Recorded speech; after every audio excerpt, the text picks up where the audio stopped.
We've got more action to follow. My name is Pavlos, and I've got Ted for yet another time, as it's been the case for the past few days, and it will be until the end of the weekend, until we see that one team make it into StarSeries, the main event. Absolutely. We had to say goodbye to two teams already going through the close qualifier, but the fight keeps going, and we still are hunting for an answer to the question on which one team will make it into the 20th edition of StarSeries. Unfortunately, Bounty Hunters and Galores are already out, Pavlos, but we've got a couple more teams still fighting it out, and today we're going to be focusing a little bit more on the lower bracket, saying goodbye to two more lineups. That's very, very true. We're focusing on Imperial versus Fluxo and Largatos y Pelados. We've always tried to say LYP, and this is the first time we've actually tried to say the same before. I'm sorry if I butchered it. Versus Bestia, of course. Two very interesting games. I mean, we already knew that this lower bracket could get very gruesome very quickly, considering how we had Imperial and Bestia already playing at the first round, Fluxo having to play against MIBR as well, and now we have all three battling for survival. LYP, a bit of a straggler towards the end, and that's the matchup we'll be focusing on at 5:30 at GMT -3. But for now, what's exciting is Imperial versus Fluxo, and Ted, highly anticipated, especially from my end. Don't know about you. Yeah, I feel like both teams have a lot to prove, right? This is a matchup that we probably expected to see in the upper bracket, but it didn't really get to that. Fluxo had a very tough draw starting against MIBR in the first round, losing Nuke 10-13, Inferno 8-13, and then against Bounty Hunters in the first round of the lower bracket, there was a little bit of a hiccup when it came down to Dust 2, right? Cash and Nuke were very convincing, but Fluxo definitely have something to prove, and when it comes down to having something to prove, after yesterday's shaky performance against Shinden Imperial, they definitely have a lot of things to show on the server today. 100%. And now look, Imperial have tried to fit in Sadzin this month, right? And I'm positively surprised by how he's been able to perform. Look, he's not the kind of player that you need babysitting, right? Vinny's going to have an easy time to let this guy do his thing. But he's been kind of the backbone of the team and has got the squad out of trouble a few occasions. Now, that's something that we don't really want to see rely on, but we're seeing good coordination with the roster, and that's exactly what you want to see upon this change for Imperial. There's no doubt in anybody's mind that this has been a tough year for this organization, for this group of players, and now they're looking to see how far they can take it with this little change. But yeah, Ted, how do you feel about their performance overall in the close quali, though, right? Generally as a roster? I feel like there's a little bit to be desired, right, when it comes down to the consistency. That first game against Bestia was great, but it feels like at times they're just checking out, right? And it's a similar story when it comes down to Fluxo as well, the team on the other side of the server. There's so much firepower on this lineup, with Exit coming in, obviously, out of MIBR to IGL here, with guys like Davideus, with Zevi, with Kai. You are expecting this team to be a little bit more stable, but surprisingly for me, and I feel like for everybody else, I feel like LTZ has been the most impactful player on this team, and he actually has been the highlight performer alongside Davideus. And Fluxo is one of these teams, same as Imperial, that sometimes it feels like when things click, you're starting to imagine how this should be one of the best teams in South America. But then the next map, things are just going to go in shambles and crumble completely, right? So it's a bit of a hot and cold type of game for both these lineups. It's literally like a coin toss. Yeah, well, these two squads have played up against each other in the recent past. Obviously, the South American scene plays so many different events, and there's just a limited amount of teams as well. There will be this head-to-head, and it's cool to see this, but it's twice already this month. Fluxo versus Imperial are happening in the grand finals, the BetBrim Rush B Summit of Season 4, where Fluxo was able to win in that best-of-5 in a very close series, 3-2. And then there's also the game earlier on in that tournament, where there's also a best-of-3 where Fluxo again ended up winning. So yeah, a 2-1 score for Fluxo there. So recent bias, Fluxo was the team to come out on top, but ever since Imperial have been able to gel a little bit more with Sansin in the roster.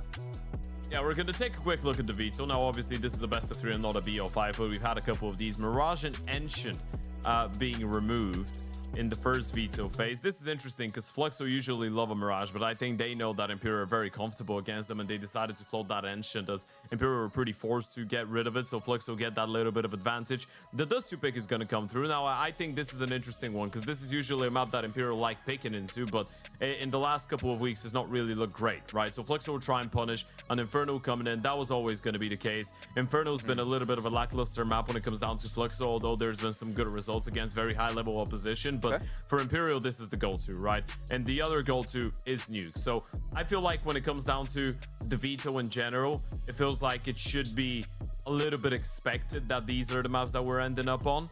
Maybe the Mirage removal out of Fluxo could have been considered a bit of a difference. I was maybe thinking they remove Inferno and they let that Mirage in, but yeah, the Inferno of Imperial has been a little bit shaky so far. Yesterday against Shinden, it definitely didn't pan out, but I feel like we're kind of getting the best out of both worlds, and it should be a pretty competitive series all in all. Yeah, well, the last BO3, let's put the BO5 out of the way because it's a different decision point on what maps you'll be playing on. Very similar map pool, just Cash being out of the equation, and Dust 2, instead of being the first map in play, it was the last. So yeah, now we get to see this one work out. This was the most one-sided map in this series between Imperial and Fluxo. It was a 13-6, while the rest of them were a little bit in that closer end. So we'll see if things change out here. But yeah, I feel like there's a very close conversation to be had in terms of who'll be coming out on top of this one, right? I feel like it's very 50-50, even though the stake odds show a little bit more favor. Oh no, that's not the stake odds, that's the win ratio as of late. Fair enough. But it's safe to say, Ted, that both of these teams have been lacking a little bit on that form, which is what's concerning, right? Are we going to be seeing a scrappy game between the two today? Yeah, well, I'm not really sure what to tell you, right? I feel like we should see a bit of a scrappy game because I doubt that both of them are going to be able to go through a metamorphosis of this scale over the course of less than 24 hours and just play much cleaner Counter-Strike. But I definitely believe that this is going to be one of the most entertaining series that we're going to get all qualifier long, right? We've got two teams that should be in the conversation for making it out of this qualifier, maybe as the second and third teams out after MIBR, right? So I definitely feel like they have a lot to prove. Whoever wins here is going to be feeling quite in a good position to make it all the way into the consolidation final, maybe even the grand final on Sunday. When it comes down to the next games, I think no matter whether you are Imperial or Fluxo, you probably feel like you're going to be in a better position going up in the next round against either LP or Bestia, right? So for these two teams, this probably feels like this is a bit of a final before the final to some extent. You're playing up against a team that is of a very similar caliber, that has a lot of a similar firepower and similar experience. And for the second time since the start of the event, Pavlos, we've got different predictions for this one. You've decided to go for Fluxo.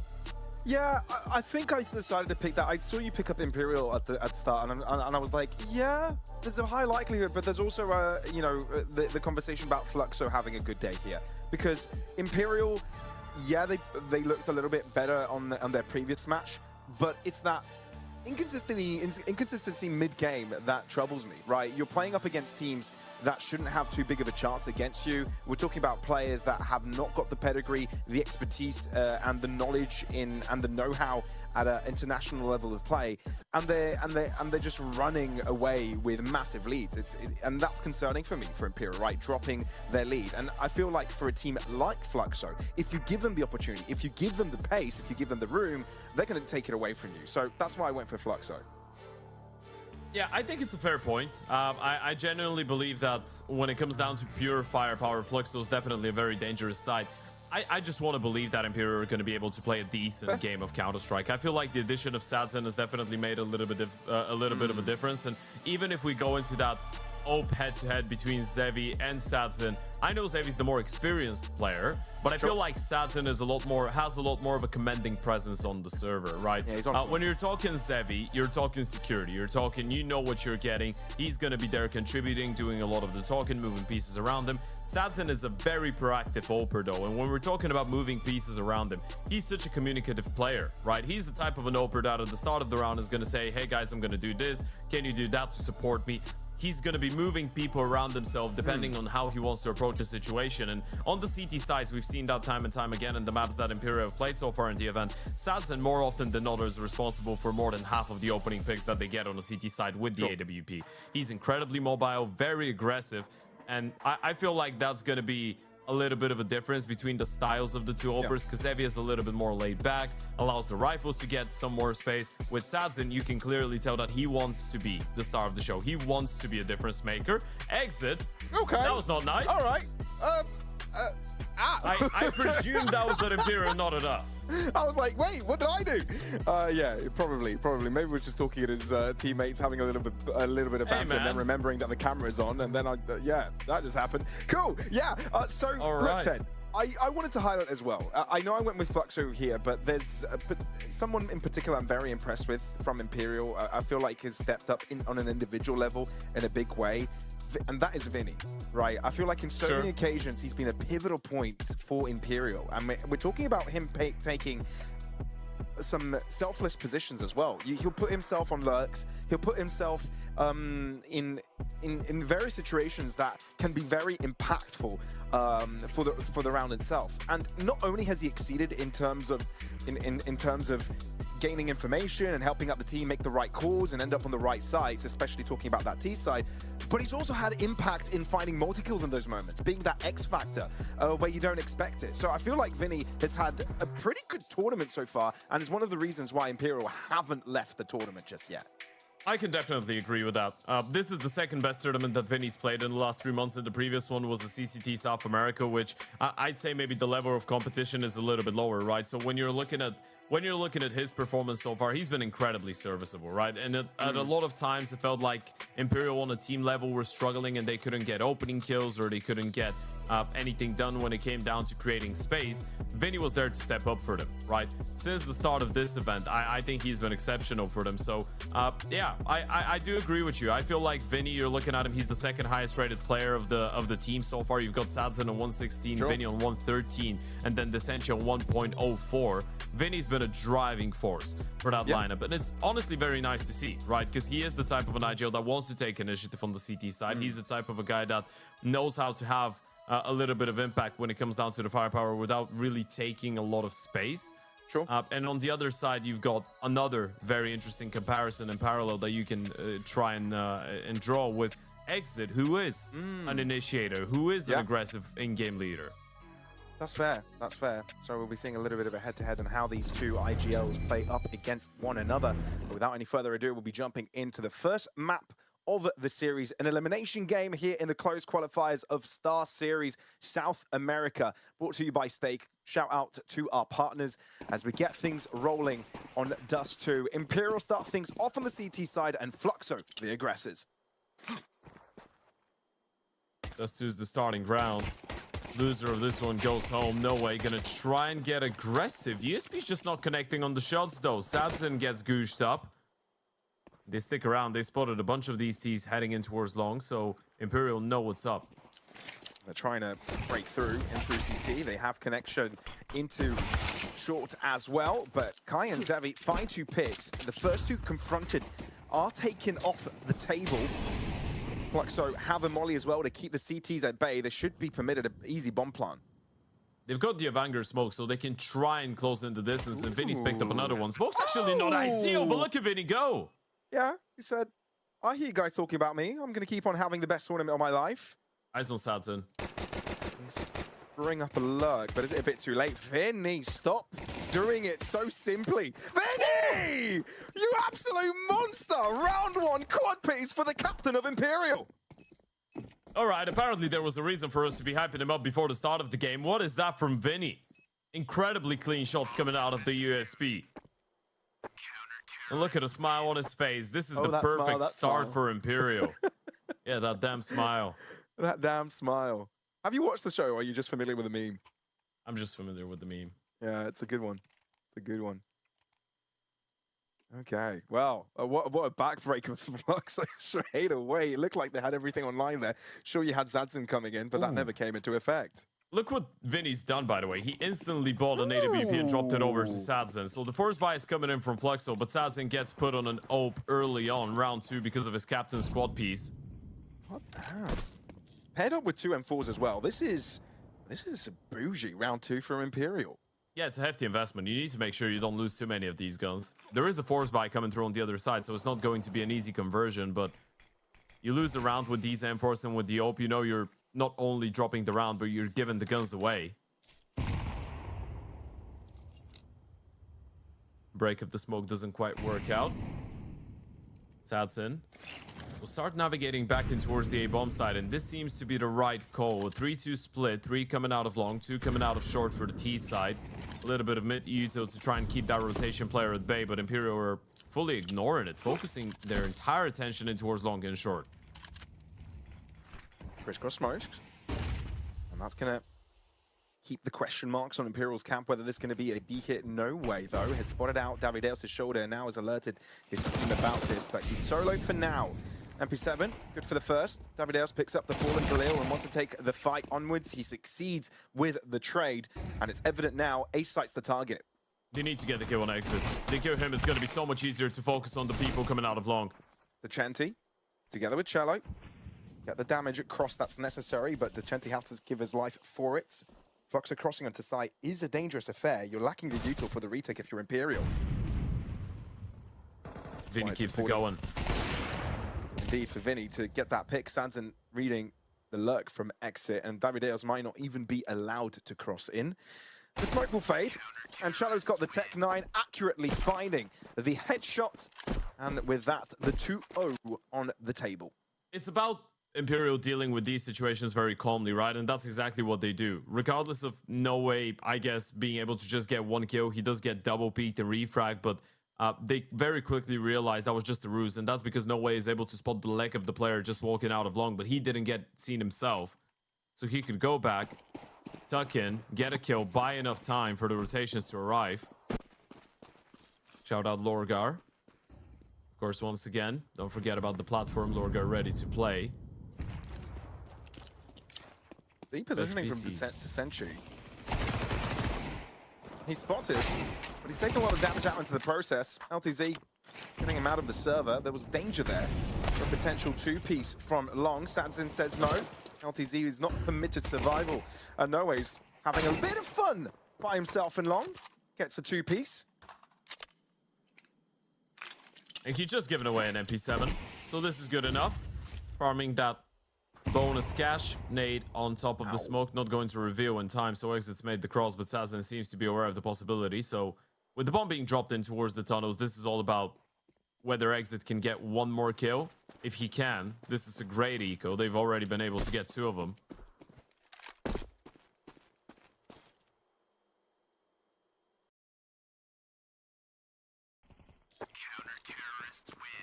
But there's a swift end to this. No extra shenanigans. And we're looking towards Fluxo's buy round. Here comes the investment. Right, so it's a very good and controlled start out of Imperial. It's a team effort as well. No Way, Vinny, and Cello all popping off. Sadzin had a couple of good moments. Desenchi hasn't really had a lot of action so far in towards the B-bomb side, bless him. When's Fluxo want to switch it up? Yep. The last 3 times Imperial played us too, it was all OTs. That is a fun fact. 16-13. No, it's not. I'm blind. It's actually 3 close scores. It's 2 out of the 3 that were OT. 16-13, 11-13, 17-19. Yeah. The 11-13 was against Bestia Academy, right? And then they beat Bestia in overtime. That's funny. It is a little bit funny. That goes to show that anybody can have a good game, right? You're talking about some aimers, the Bestia Academy squad. Also proves how volatile teams like Imperial and Fluxo could be at times. For sure. Same can go to Fluxo, absolutely. Losing in this event, Dust 2 against Bounty Hunters. 6-13, it wasn't even competitive. Oh, really? And it's usually one of their good maps, so that was a little bit of a shocker. I mean, there's more parallels to this than you'd expect, because it is 2 out of the 3 needing OT in the last 3 Dust 2 matches for both squads. Is there a flash for No Way? Just playing on the other side of the smoke. Do they realize he's got a teammate? Sadzin will take first contact. I think they know. Looking away for the flash. No Way getting away with a pick. And with the smoke, maybe now the cross can come through, but you're running out of time. 30 seconds. Sadzin also vacates the premises, no longer having a view on the cross. Very volatile position for him. In the smokes, it's dangerous. A random pot shot could be the end of him, but at the same time, you can sense how Fluxo aren't comfortable for the plant. Imperial give them space, and we've got a 5v4 for the retake. Oh, gotta be careful. 4 players coming out of short, and they've got plenty of time. Vinny's got a defuse kit. Good position for Zevi. Lands the shot, not quite enough. Falls into the grasp of Vinny. And Cello now starts to step up as well. Dropped. Kai gets 2, and that's pretty damn decent. Low on health, but he can still do damage from the back of sight. The Chenti and Noe are fully in tune with one another, and they will take over, denying Fluxo's first buy in this map. Very well handled, by the way. The setup was good into a short out of Imperial. Usually, the way that you want this to happen is Oper takes first point of contact, then the rifle reveals himself, but they had the flashes to deal with Sadzen, so No Way was forced to get that first kill. And then they just back off. Let him have the bomb site. We've got a 5v4. We're going to regroup. You're probably going to waste a lot of time thinking that we're here and we're going to try and fight you, but we're just containing you, not letting you get any comfortable post-plant positions, and the stake map winner prediction odds are already in favor of Imperial 4 rounds deep.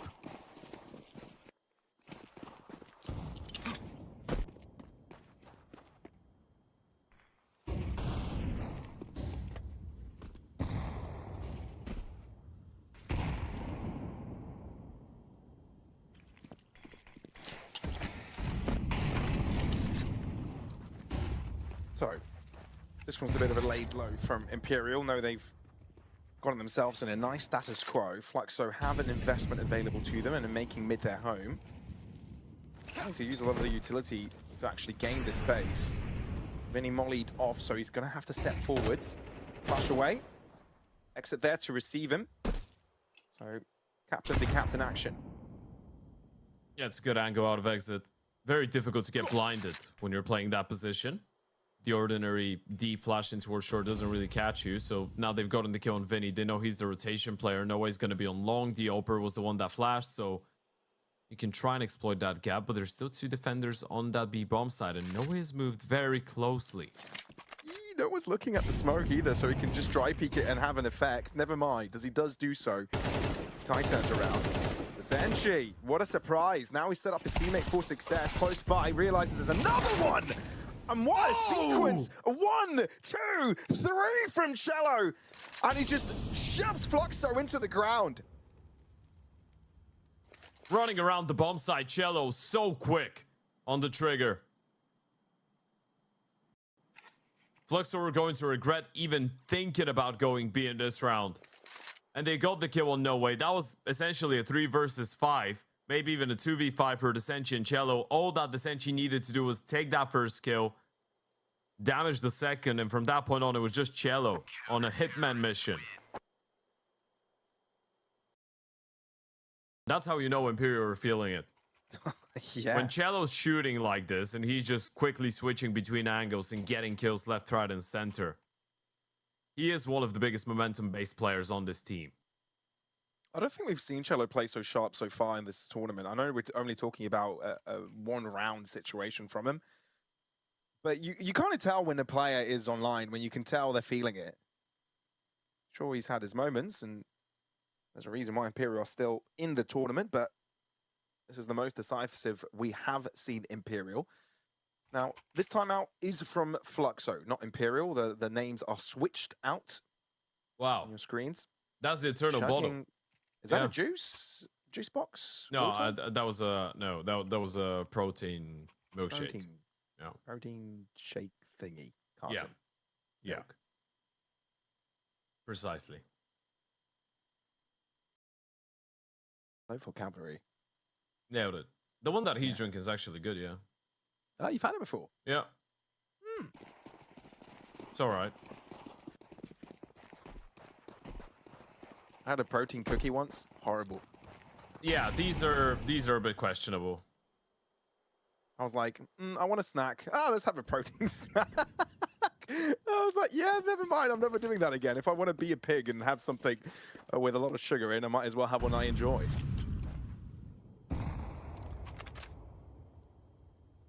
All right, down to the pistols. You've got that hero AK in the hands of exit. Money-wise, the CTs are very far from having financial issues. So, right, these $8,000 in the bank account of Sadzen providing a lot of security.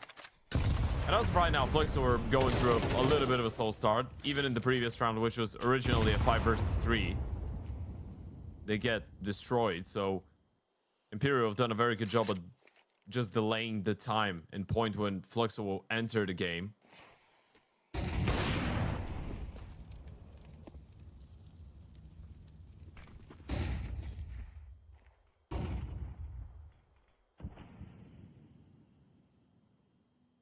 It's actually good from Sadzin because he fired a shot from the right hand side. So they might not be ready for this angle. Yeah. Jump through. Now they see him. Good adaptation for Sadzin to look for a look above. I think it was a flick on that Y-axis. Still an answer back as Exit makes good use of the rifle. And with Exit being low, Sadzin cleans it up with a shot across the door. Yeah, he's swift and clean with it. But it is looking like a B hit. Blood smoke enables them to get out. Shallow. Good for the one. But other than that, his teammates' assistance is required. But this one's locked in. Look at Noah's position. Look at the timer. Zevi's just looking to survive. This is survive. Oh, but he doesn't. God. Ow, he's only got 3K. Yeah, that's not great because that was a half buy and he had 3K because he wanted an AWP in the next buy round, right? But now you don't really have that as an option anymore. It's not really a possibility. Nice refrag. Good shots coming out of Sadzin's AWP, and Cello getting that one kill was good enough to set up Sadzin to do the majority of the heavy lifting. Zevi also going down, meaning instead of an AWP, he's going to be rocking it with the pocket op scout. Oh, actually not the pocket op is the deagle, but you get what I mean.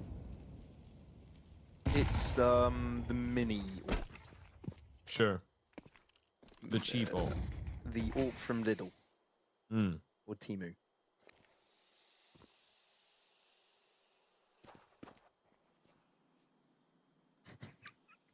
Production just said, ha. That was good, yeah. Hope you feel better about your joke now. Yeah, I had someone laugh at it. You just giving me the bad stare. Like, come on, is there a flash in? Nade is there. The Sentry's dropped the first one, exited under a whole lot of pressure, and he's not going to be able to tell the tale. Vinny keeps it going. It's another multi-kill round, another shutdown. The round has not even started for Fluxo, and Imperial just ended it. Yep. It's rough, isn't it, for Fluxo? They can't get anything running, and I mean, they've tried a few things so far, but there's always some sort of a solution from Imperial. Always seem to be adapting nicely in the round and have a good response. Now this time, play aggressive, shut down the play from Fluxo before it even sets up. Solid calling, solid shooting, solid overall for Imperial. Yeah, they've been outplaying them a lot. I mean, you even look at the individuals on the side of Fluxo, and no one's been given an opportunity to get unlocked. Zevi's on 1 and 7. Kai is top fragging with 4 frags. LTZ and Davidez have 2 each. Exit's got 3 of them. This is in 7 rounds of Counter-Strike. A lot of these are not even close. Which is the terrifying part. They've got 12 kills all together. 7 rounds in.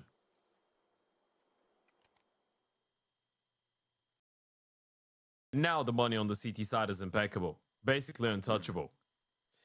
Yeah. They might want to consider going for it once again. They have the maximum loss bonus in the 2 save the pay case. The issue with this one is that you ideally want to half buy here, but then again, if you don't get a bomb plant, Davideus and Kai will have to take some sacrifices going into the next.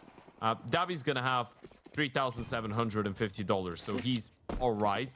You can get a Galil, head armor, utility. Kai's going to have to make do with 3,400.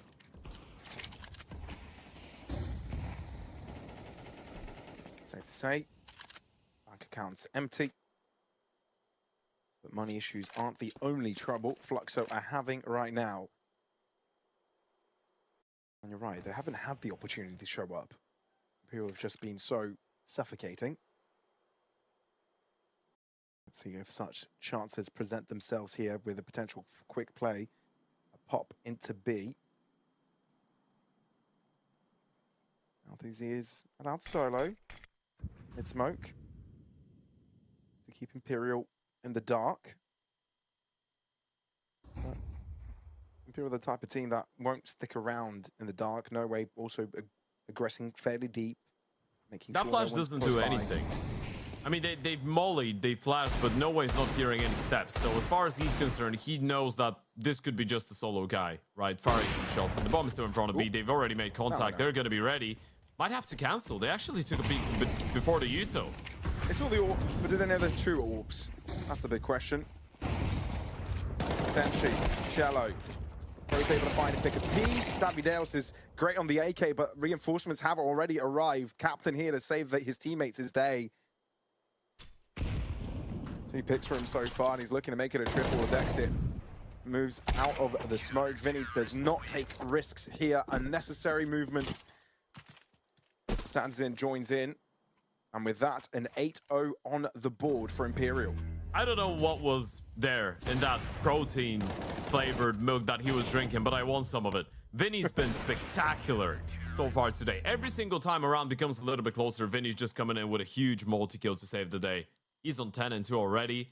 A second tactical timeout for Fluxo, and that felt like a bit of a weird way to enter the bomb site because they did take contact. It felt like they wanted to get a little bit closer and then use the U2 and just explode onto the bomb site, but the Oprah was watching, so they had to go back, but then they had to go forward again with the U2. Stuck between 2 mines. It felt like they didn't really know how to react. And again, you might have been able to refrag efficiently into the bomb site, get the 1-for-1s, but then Vinny comes out of nowhere with a double. Just ruins your day. 8 rounds in a row. And yeah, that's right. That's frustrating. It has been tough for LTZ and co. You can understand why this is the expression. It's been a rough tournament, right? They've had to scrap their way through this lower bracket. And we knew that Fluxo getting here would be sort of like a Grim Reaper, right? Dealing with lower level teams. But they've never had an easy game so far. I mean, truth is, they did have to play MIBR in their opening game, and now their second game in the lower bracket, they're facing off against Imperial, and these are the 2 best teams in this qualifier on paper. So it is a little bit of a You can call it unlucky, but at the same of the day, there's only one spot, right? You do have to be the best to make it to StarSeries. So brutal, sure. Realistic to what is needed for you to be the best. Also true. Yeah, LPZ didn't look too good there. Vinny's already picked up another opening in the meantime, by the way. Kai's already out of the equation, and you're going up short where Sadzin resides. Taking 1 shot, dropping off. He's going to try and probably B-hop back towards the bomb site.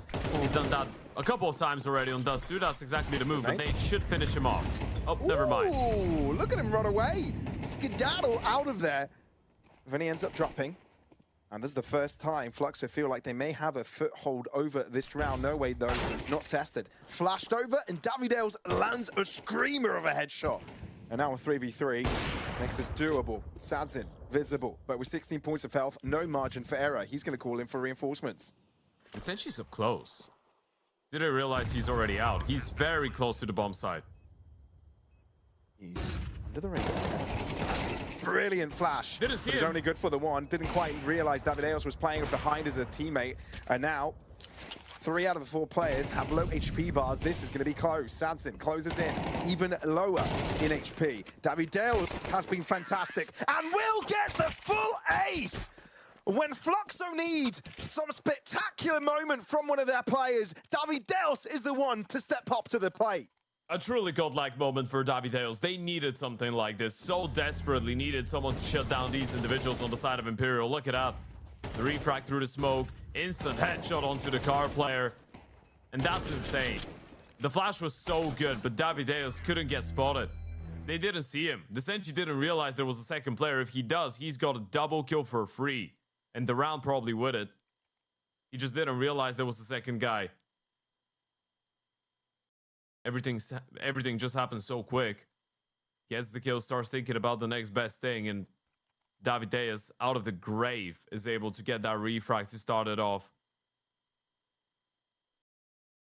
That's one on the board for Fluxo. Instantly respond though as well though, Ted, right? They go in for an instant timeout, they lose that 1 round and already figure out, okay, let's not really give them any breathing space. Don't let them get the ball rolling.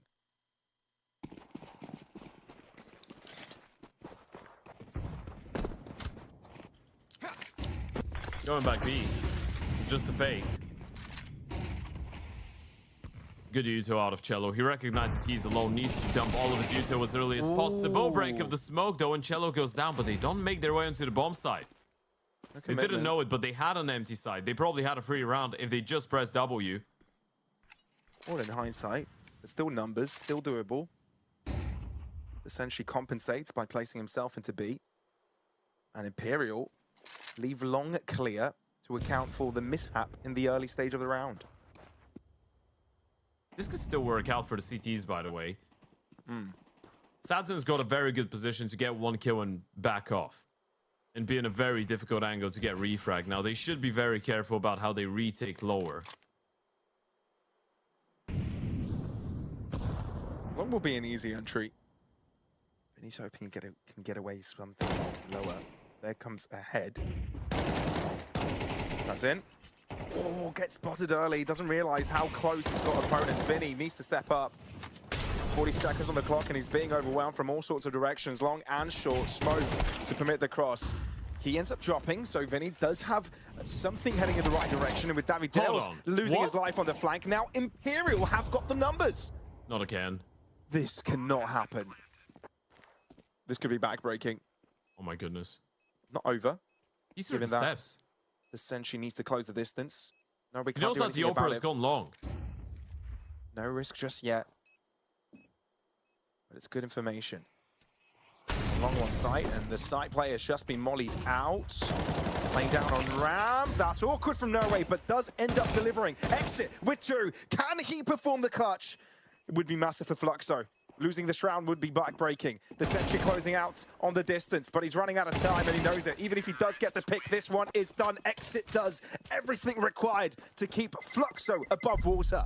It's just the 1v3 clutches right now. It was Davides the first time with the ace, and now it's Exit, the in-game leader, all alone on top of the bomb site. Fluxo are just fighting through, scraping through some of these rounds. Barely able to make anything work, but still winning. That's one way of bringing yourself back into a game.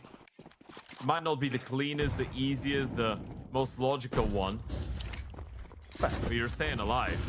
I mean, we were discussing about the fact that Imperial weren't giving them chances to get back into the game, get warm, show up. Now they have. So, speaks volumes to the individuals that Fluxo have. Give them an opportunity and they'll take it a mile.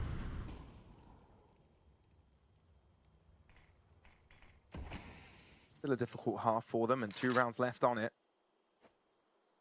Would permit White the comeback potential. This is Fluxo's map pick after all. For anybody just joining in, you're watching the lower bracket of this close qualifier.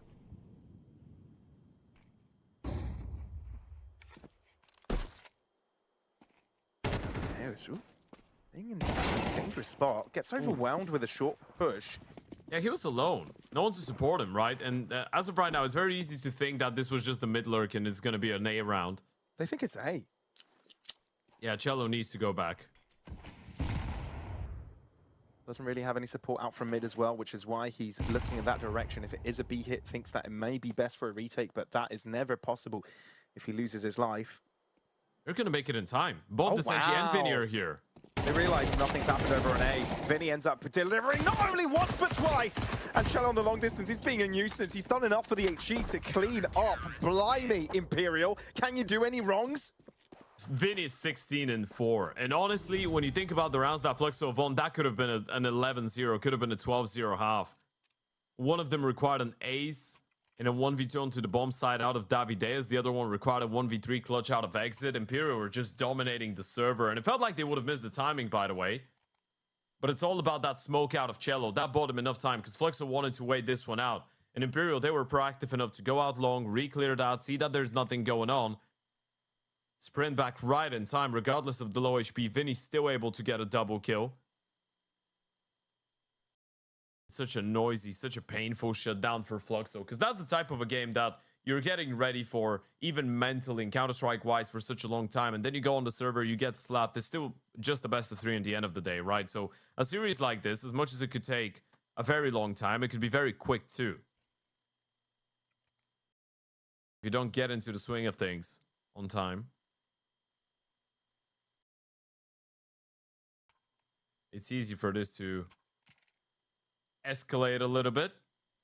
Yeah, for everyone to wake up the moment that we step onto the second map, kind of just forget about this to being a possibility, which if you're Fluxo, you don't really want that. This is your map pick.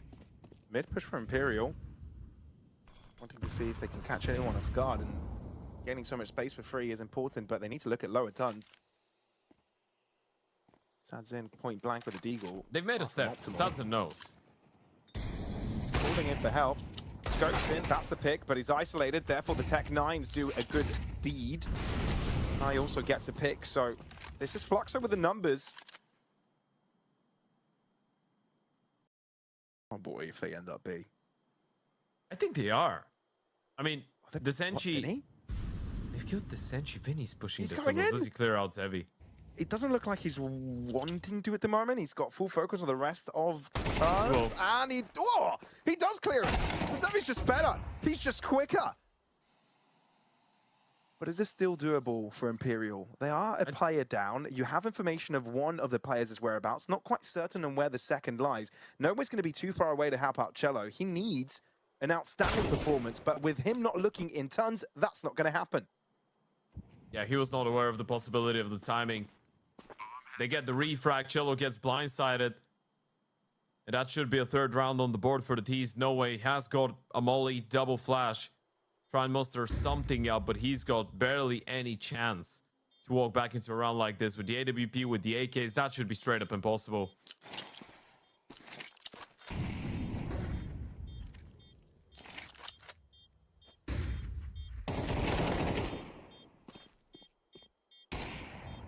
Yeah, this one's done. So Fluxo at least have something positive to look back on this half. But overall, excellence from Imperial. This guy on your screens was the star of the show.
And there you have it. 9-3 half for Imperial. Brilliant start, and they look stronger than we've seen them this entire tourney.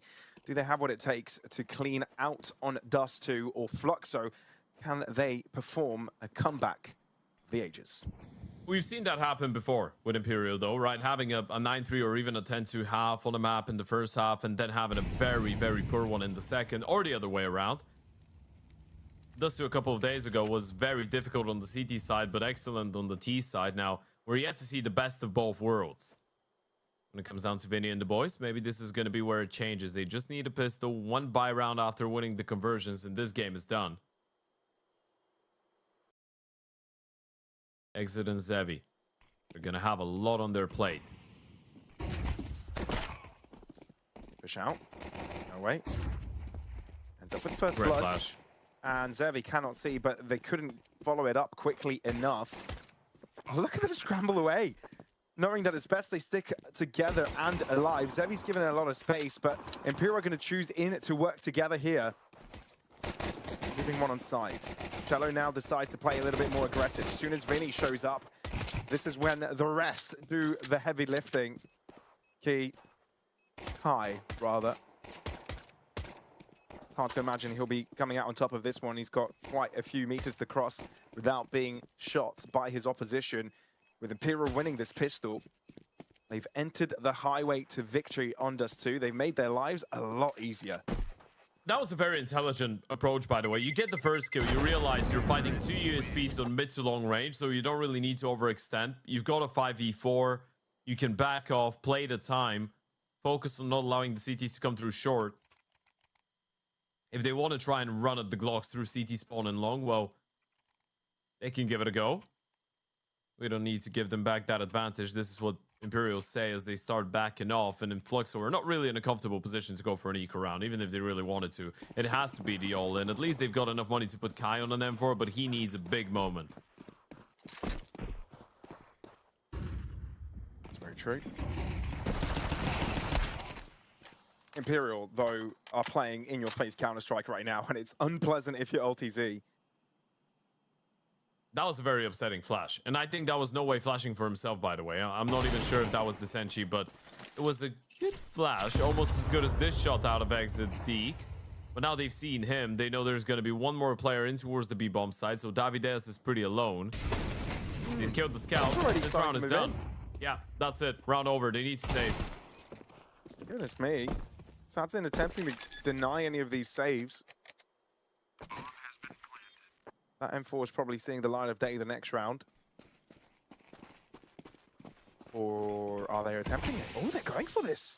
They'll try it. There's no kit. They've got to move in quick. That's tricky. There's a flash out from Exit. This could be doable if Imperial aren't expecting it. No way.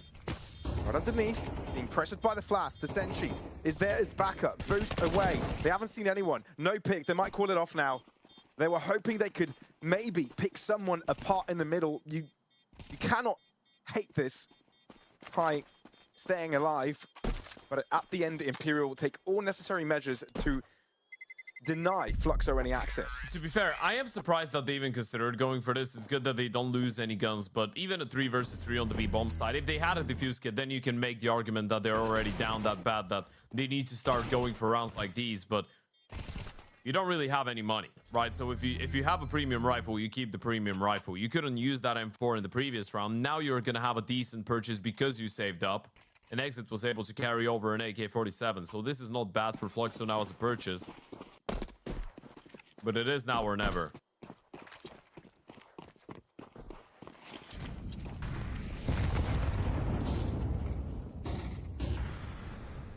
So, Fluxo, will it indeed be now, or a press of the reset button and onto the next?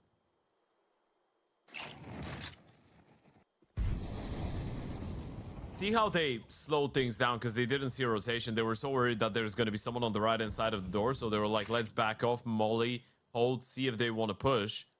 Going back short, though, there's a double setup and the AK is here. Exit. Mollied up. Vinny answering back. Imperial persistent on this cap push. There is quite a lot of Fluxo presence, and it's overwhelming, but does it even matter? Somehow, Imperial find the answers. Low NHP on both. Do they expect Kai to be tucked in on site? They're wary of such a scenario, but the bomb stuck on mid. They got to take the fight towards Davideus. Oh, that molly is an issue. Permits for Kai to close in as well. No way, stuck between a rock and a hard place. And with Kai rotating over, there's an also piece there to help out Davideus. A lovely play from them to keep them in the match. Yeah, they needed something. Right, that was a very scrappy one, but I guess it's a step in the right direction. It's all about putting one foot in front of the other. It was a good shot coming out of Kai, important multi-kill.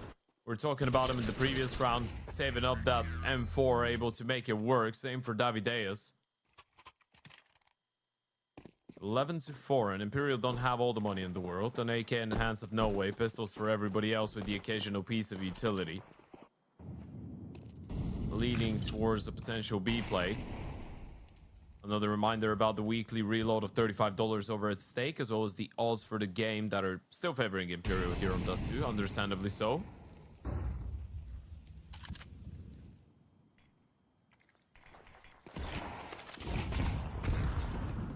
Cello on the move. They're quick. Very quick. Look at Exit. Though he's caught up to them. LTZ, great spray. Figure out what the flood is going to look like, which position they will take in this push. No way. Trying to take a higher angle, an off angle, looking for the head. He had one chance. Oh, but he creates another. Blinded though. Great flash coming in from exit. And that should have secured the round. Sad's in with just a deagle in the hand. Feels like he's a dead man walking in this scenario. Should be. Exit on low HP, but he's got 3 people to search for, and even if he does get the kill, well, now he's been spotted out, so he knows the element of surprise is gone. Might have to call this one off. Issue is that he doesn't really have anything to save, right? So might as well give it a go. You don't really need to ruin your economy just for a deagle, 2 flashes, and armor. If he had a gun, maybe. And he's blocked off. So that's not happening. Best case scenario here for Sadzin is he gets a 1v1 on exit, but that's really hard to imagine. As Kai is playing the window. Swift end to Sadzin's life. And 5 on the board for Fluxo. They've got quite the mountain to climb, but they'll get a little bit closer with another one, given that Imperial are in the dirt economically. What's the chance that Imperial struggle again on a half of Counter-Strike? Because we've seen that happen a couple of times. We have. Against Shinden, it was a little bit closer, right, with them. But then you're looking at some of the previous games. The one against Bestia, we all remember that Dust 2, that they won 16-13, but they started the CT side 3-9 down. Then we're going back to that previous Nuke map that they had with 10 rounds at halftime that they couldn't close. These are repeating things for Imperial. Sometimes it happens. They get a very slow start and then they bring it back, where they have a very convincing first half, but then they end up losing.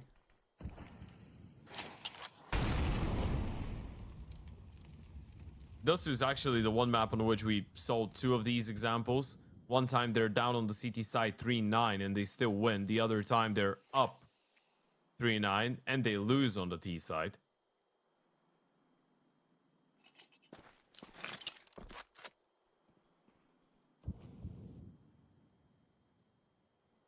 Basically, the bottom line is momentum is quite a big thing for these guys.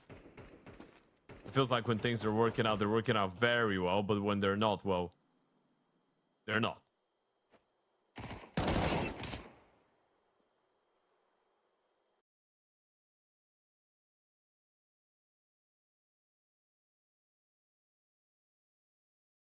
Imperial have made this A site their target, and that's not the worst idea. But they'll struggle to get something across here. No way. Oh, he gets there. It looked like he was going to struggle for a second, but Imperial might be turning this one around.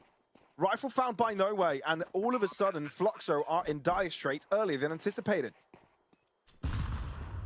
Surely not. Surely not an eco round. The Senchi has shut down another one, and Davides is down to 3 HP. This is probably the worst round he could have lost out of all of them. The sinking feeling of despair. It was just the pistols, nothing else, and the Senchi sends them back in 12-5 on Dust 2, Fluxos, and Shambles.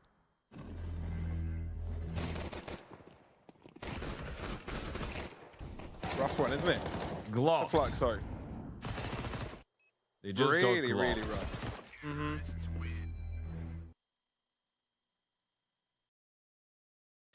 Yeah, not fun. But Imperial, you've got to give it to them, right? Maximizing every round they have. The potential of it. Pretty damn brilliant. 80k gear giveaway. Make sure you go and click on the banner. Gotta go quick. Maximize your chances in winning that giveaway. Exit point blank. This is a good position, but the nade does help out.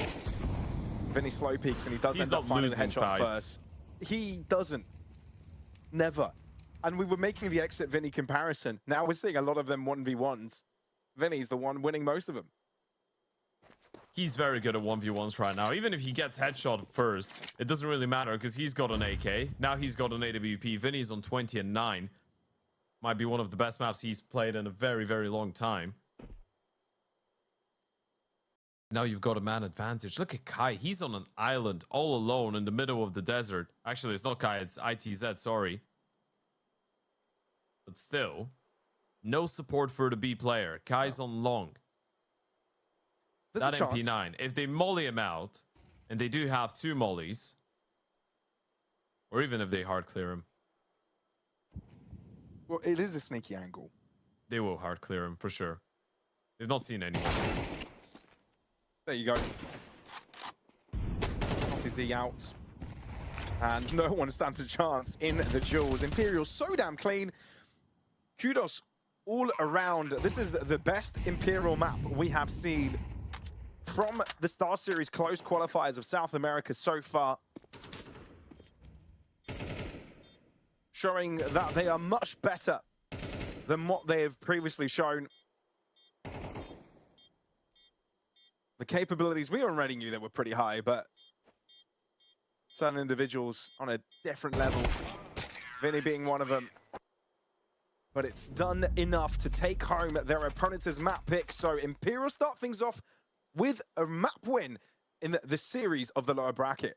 What a statement out of Imperial. That's a very convincing way to enter the series. And if you're Fluxo, you're probably feeling a little bit disheartened right now. You're going into your map pick, a map that traditionally you do pretty well on. And again, for the second time in this tournament, you pick into a Dust 2 and you absolutely cannot enter the server. Imperial played a great game on the other side here, Pavlos.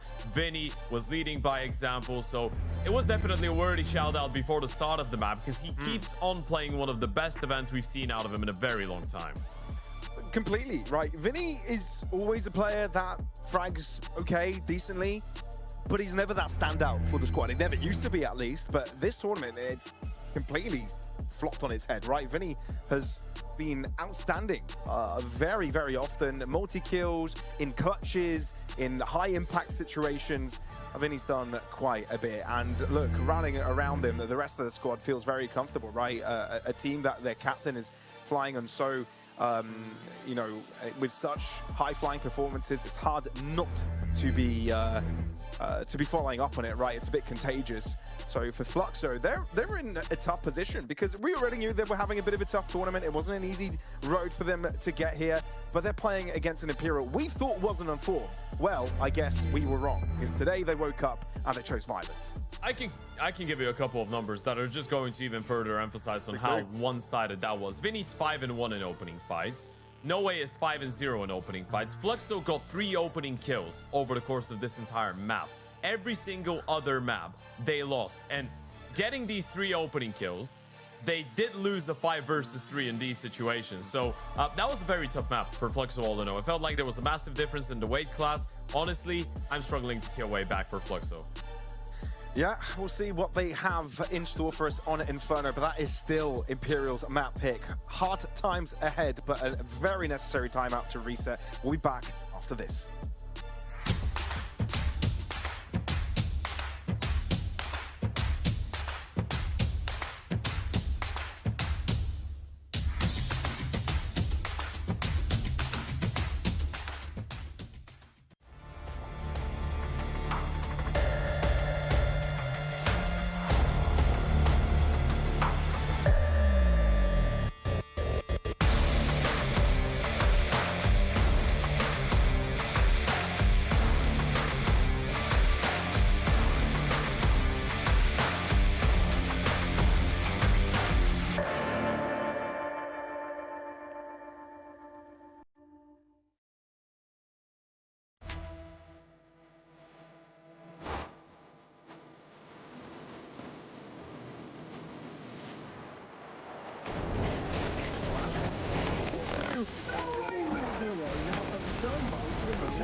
built a legacy that defined generations.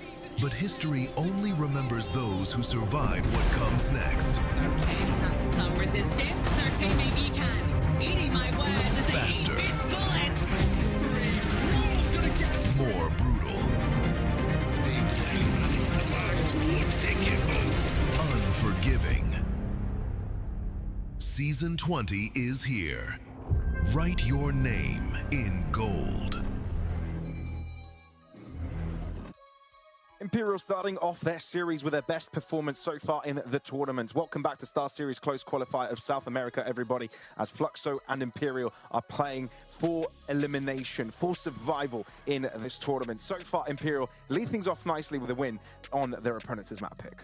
Yeah, that was not even close, right? Going into the second map, I feel like the main things that we should address have to do, A, with the immense improvement when it comes down to Imperial's play and Vinny's individual performance in particular. And then on the other hand, B, Fluxo, where were they on that first map, right? It didn't really feel like they could get going. It felt like very often they would just lose an opening fight straight away, or they would make a little bit of a lackluster, maybe a little bit of a slower call. It just didn't feel like they were on the map as much, right?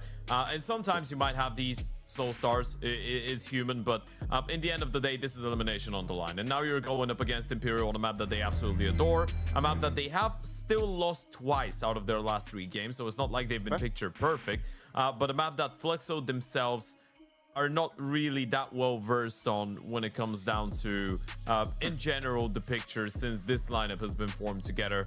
Not a massive sample size, a couple of good results, but no real wins against some of the top dogs in South America. Yeah, it's not the level of comfortability that Imperial can claim it to have on it, and I think that's what the key takeaway should be from this for Fluxo. So we'll get to see if they're able to bring the positives out of the game from MIBR, because I think there were some in there, but obviously MIBR were playing on a little bit of a different level there. So Fluxo, a hard time ahead. And it's not just hard in terms of, okay, this is a map they don't often play, this is not kind of their bread and butter, but it's also hard in terms of the context of today's series. Imperial have played tremendous Counter-Strike. Their individuals are firing on a very good level. I think Vinny, even though we highlighted him individually, he's outsmarting his opponents quite a bit here. It feels like Imperial have had many good answers across Dust 2, and for Fluxo, for Exit, it's been pretty hard to decipher.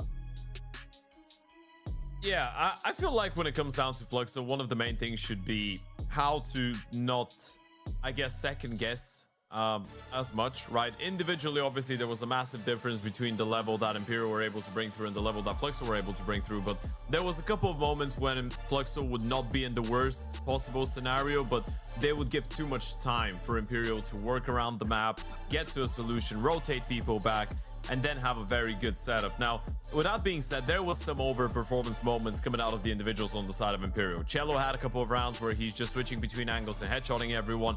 Vinny had one of these games where everything he touched basically turned into a multi-kill. So it's not like it's a guarantee that this will happen again on a second map, and there's no guarantee that Fluxo are not going to be able to take much more if that doesn't indeed happen again. Now, when it comes down to Inferno, one of the concerning things for them is that they generally struggle individually, right? Davides is the only one who's on a very, very good performance when it comes down to this map. He loves it. We're looking at a 123 rating over the course of 6 maps. The second highest rated player of Fluxo on Inferno in the last 3 months is LTZ with 1.03. Zevi with the AWP is on a 0.90, right? And that could be a little bit of an issue. You're going to need some of these guys to step in. And the reason we're talking about Zevi here is then you go over to the side of Imperial. You're looking at some of the individual numbers there. And Sadzin is on a 115. Vinny's on a 123, the highest rated player of his team on Inferno in the last 3 months. He just had a remarkable performance. Disenchi on 116, Cello on 114. It's very difficult to find a player that's struggling individually on this map for Imperial. So Fluxo, they will need a hero. Adding to the stats as well, to the tally, Vinny is number 4 best performing player in the entire tournament right now, only bested by Gutty and Seni and Venom Zera. Kai, first blood. And it seems like the target maintained to be this ace side. Kai taken out of his corner. And Imperial are looking to continue their push. With Cello left behind to deal with rotations, he's going to have impact pretty soon. Already taken out, though. Very important frag to be collected from LTZ. And with Exit finding another, things have complicated for Imperial. Yeah, it's looking a little bit tough. Nice pick out of Zevi. Vinny has to be the hero once again, but he gets blindsided by Exit, and it's a good start for Fluxo. Pretty decent, yeah. And it's various fronts from Fluxo that go well for them as well. It wasn't just the one hold towards the A site, but it felt like Imperial were pretty spread thin there with their choices. It felt like they were taking many fights simultaneously. Yeah, I mean, at this point, if you're Fluxo, you're just hoping that Imperial are going to be a little bit more scrappy because they were picture perfect on the previous map, right? So things are onto a good start for the Fluxo boys. Also, Exit getting a double kill. Maybe we're going to get a good performance out of the in-game leader here as well. It's going to be interesting to see how the banana fight is going to come through because both teams have pretty hot-tempered banana players. Obviously, you've got LTZ and Exit on the side of Fluxo. And then for Imperial, Vinny is going to be there. Cello's going to be there. Generally speaking, having those two is a bit of a TNT formula. And Diamond back. Okay.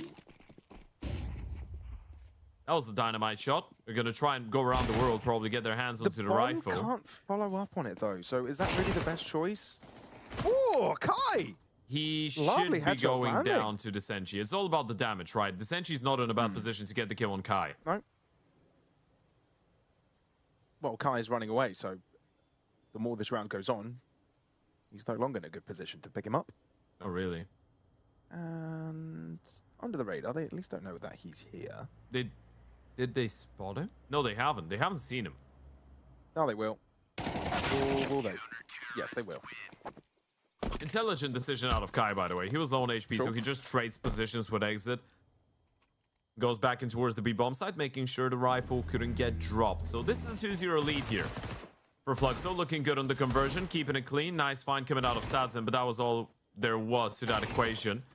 Kai farming a little bit of cash alongside Davideus on these MP9s. I, by the way, realized something very obvious some time ago. Outside of Lorgar ready to play being the best place for gaming PCs, Pavlos. Although I do know what the word means, but reading Davideus' nickname as a whole over the course of the last couple of years, I never thought about it. The fact that Deus actually means God in Portuguese. So his nickname is literally Davi God. So he's like Shoxy when he called himself Shoxy Jesus. Yeah, but he's taken it one step further. When did you come to this realization, Ted? I feel like this was fairly obvious, to be honest. No, it was very obvious, but I've never thought about it because, you know, it's a different language. So I was like, yeah, Davideus, you and don't that's think it. of that language. Yeah, that's and then fair. a couple of months ago, I realized, oh, this guy's an egomaniac. He thinks he's a god.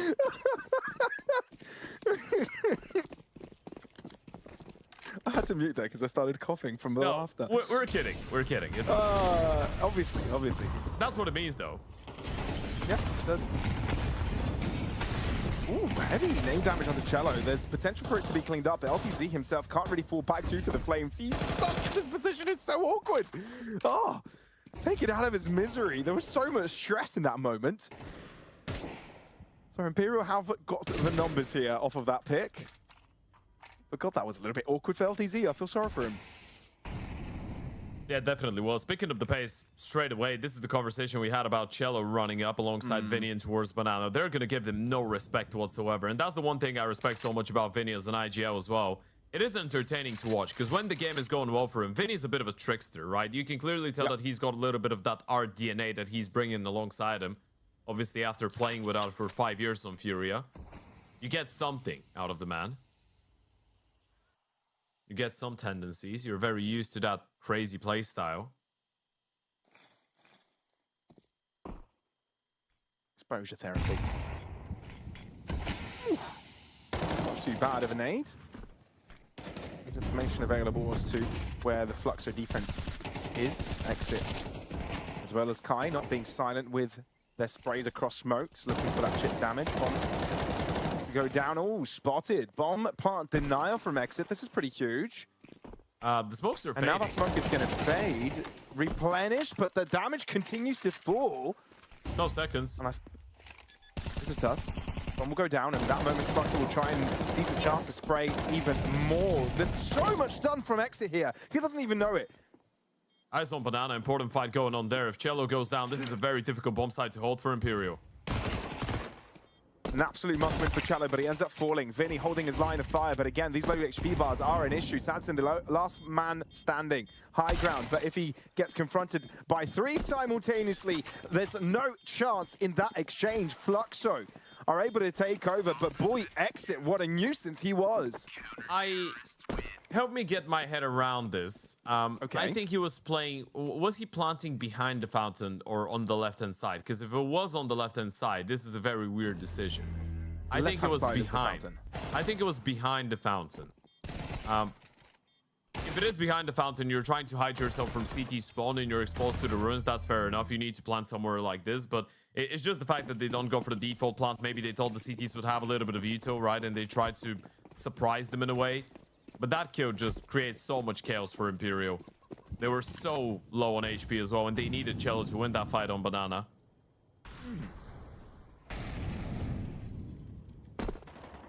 Best case scenario there for Fluxo. What's up with teams failing that boost today? I think we saw Imperial have that same thing yesterday. Didn't quite perfect it.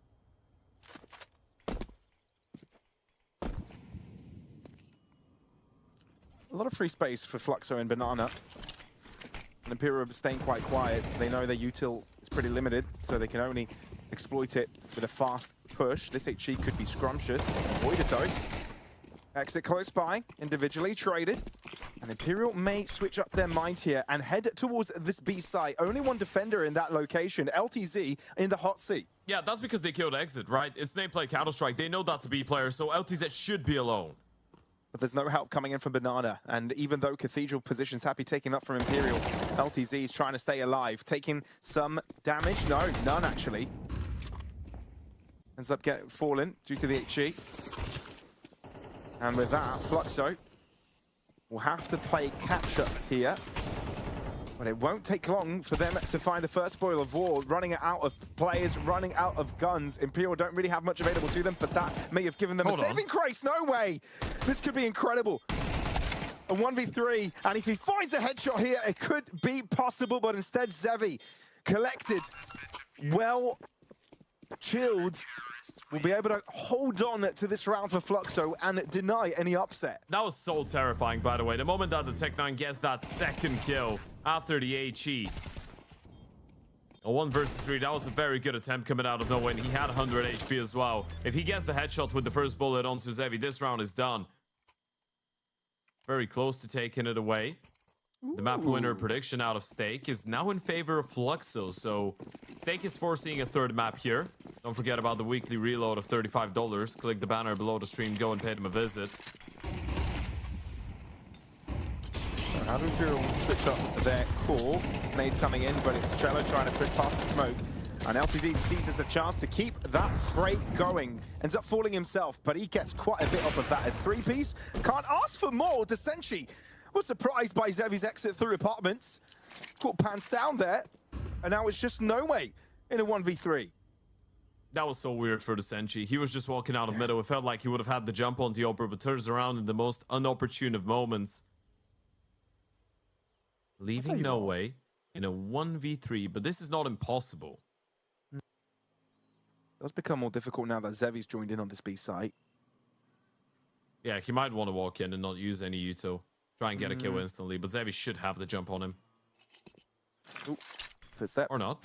Realization. He's got a molly. Smoke. Cover backside. Does he check dark?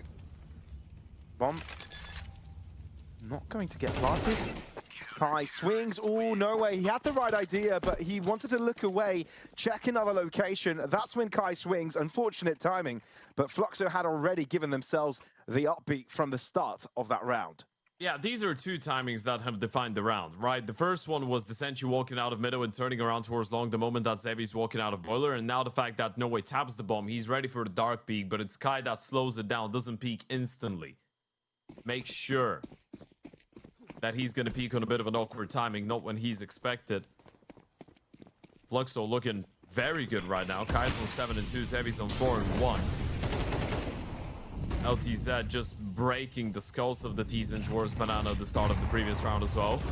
It's been a bit difficult for Cello, who's yet to register a kill.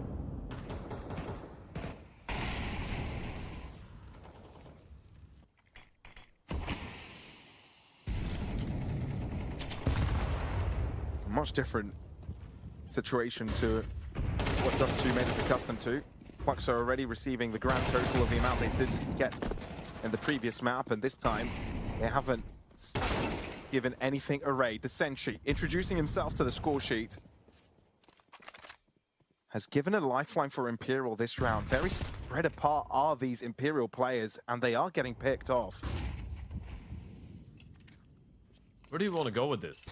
You know Kai was in CT spawn, you know Zevi's probably going to be on A, and Exit is alive on the B bomb side, so you're probably putting your money on the fact that he's going to be all alone. And as of right now, that's the right guess. Yeah, Exit's holding the right line. Sure, the flashes are forcing him off the angle. And a Cathedral Cross is a potential for Sanzin.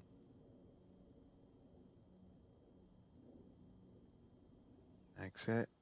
He's smart to put himself here. Exit. Not Sanzin. Surprised. Essentially, 15 seconds. Needs to pick on Exit at a minimum. And won't even get that. Exit's turn to be on fire for Fluxo, as he's really lighting up the server today. Yeah, really outplayed him here. The moment that he hears the flashing, he gets pushed back, he realizes this timing existed. A bit of a lazy peek out of Vinny as well, or a lazy clear in towards Banana, but Exit just fading the smoke, waiting for the kill, and then even winning the follow-up fight onto the Senshi, not really rushing into anything. Very patient, very calculated Counter-Strike out of Fluxo right now. Even on an individual level, and Imperial might be going through yet another crash out. It's very sudden, isn't it, Ted? Bit weird. And you can tell there's some sort of awkwardness in the round in themselves, right? We see multiple players sort of taking different actions, and I don't know if it's whether it's because Imperial are a bit disjointed or they're just trying to do something a bit too complicated. It is a very interesting discussion when it comes down to, I feel like both these teams, and a lot of the teams in South America as well, the lack of consistency, even for a team like this that has the name value, that has the individual skill, sometimes things just don't work out. It feels like it's a little bit rusty. It's odd. Really odd.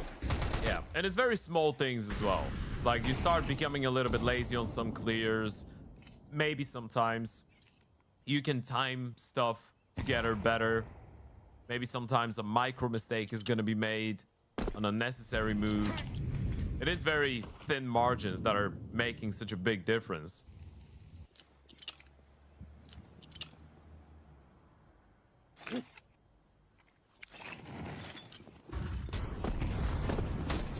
Jason A softens up the attack. Just pistols for Imperial though, and they'll have to walk through flames to make this push happen. LTZ forced back. And you can see Fluxo already rotating over, but not with all of their forces. Break of the smoke with a grenade. And it's just on time to get 2 picks off the back of it. Sadson trying to play aggressive, finally gives a gift to Imperial. But there is no space. There's no safety. This bomb is not going down. Not when Kai's around. What a double as well at the end. But Fluxo control was theirs throughout that round. Phenomenal work coming out of LTZ, right? He was just able to buy so much time there. The D's got slowed down by the smoke. It felt like, again, they wanted to regather and go a little bit later on, and LTZ is able to get a double kill, stay alive, rotations get very close. It's all about the fact that, especially on a half-buy like this, the moment that you play your card, you need to play it as quickly as possible, otherwise you're just going to be walking into stack bomb side, or the rotating players are going to be there in time before you even get to think about planting the bomb.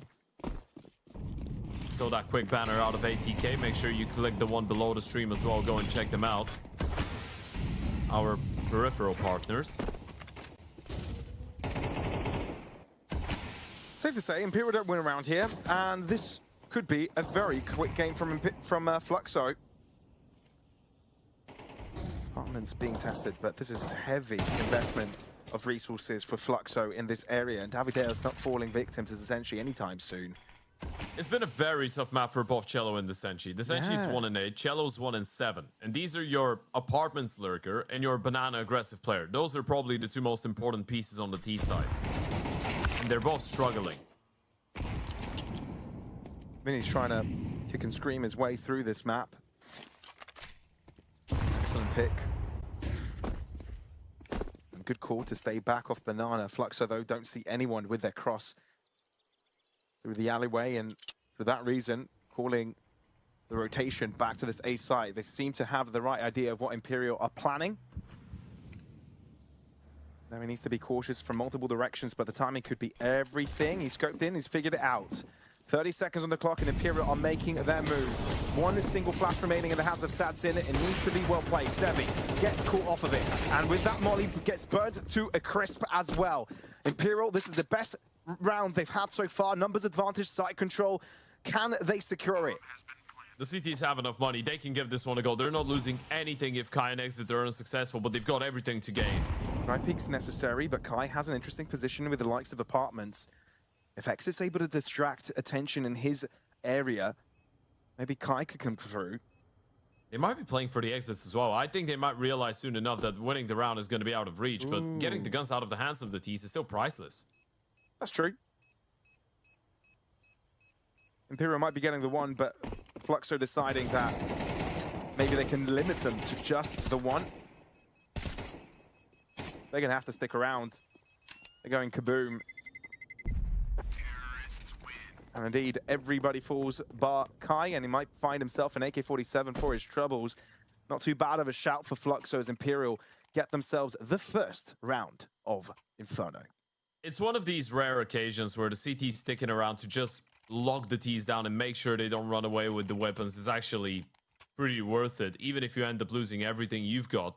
Look at the money on the CT side. This is after a full rebuy. They still have Kai on 6,250. Everybody else has got over 2K. Exit is on 3,100. And the loss bonus is going to keep ramping up. So even if you do end up losing another round, it's still all right. And Imperial barely have anything to show for winning the previous one. They don't have a single AK. Z gets caught. Okay. Finally, Cello able to find the entry. He's been looking for something like that for quite some time. Zevi, though, wants to keep this pressure up. And he's successful with the pick, but might get caught. No. Scrambles his way off of the boxes and into safety. Ice on the Senshi. He's still in towards the apartment, so you've got a plan B if you want to really rotate all the way around. Cello's going to get into a nice and comfortable position in towards the top side of Banana. He can control everything here, but then the Senshi's falling back. So they're going to regroup and play here. They know the Oper is here, but that's actually not that big of a deal, right? Because you have the smokes. You can smoke him off in towards the ruins, in towards CT, and then you've got another Molotov as well, and you could be able to isolate both these CTs out of the round. Could do. So he spotted, dinked. Oh, hurt. Finally shut down. So no access to the site itself. Ooh, exit. Exit! Come on! Is this X-ray vision? You're not supposed to be able to see them, and he's doing so much. 20 seconds. It feels uncomfortable if you're Imperial. You've got Vinny looking down on Banana, but there's no information on where the rest are coming from.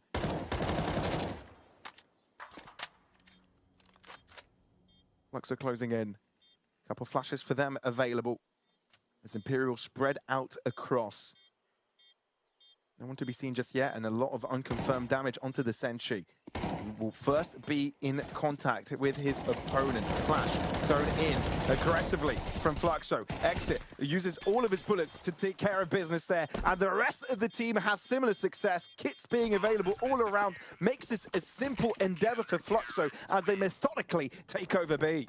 That flash for Dark was absolutely insane, by the way. You were already in the fight. You peek, shoot a couple of bullets, and then you can fully blind him. But look at that impact coming out of Exit. That was all on the back of just hearing, just listening to the steps. Trying to time it. The spam, that is. And it's more than successful. 1.5 kills. If he doesn't get anything done, it's a completely different round, but he's on 12-4. Fluxo want to return the favor. They want to give Imperial a taste of their own medicine.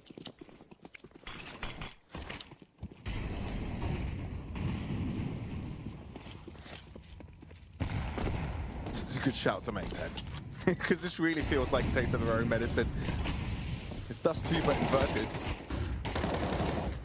When he finds an entry here, Nexa needs to be cautious to not be caught himself, but he does have a friend around. Zevi, useful in moments like this.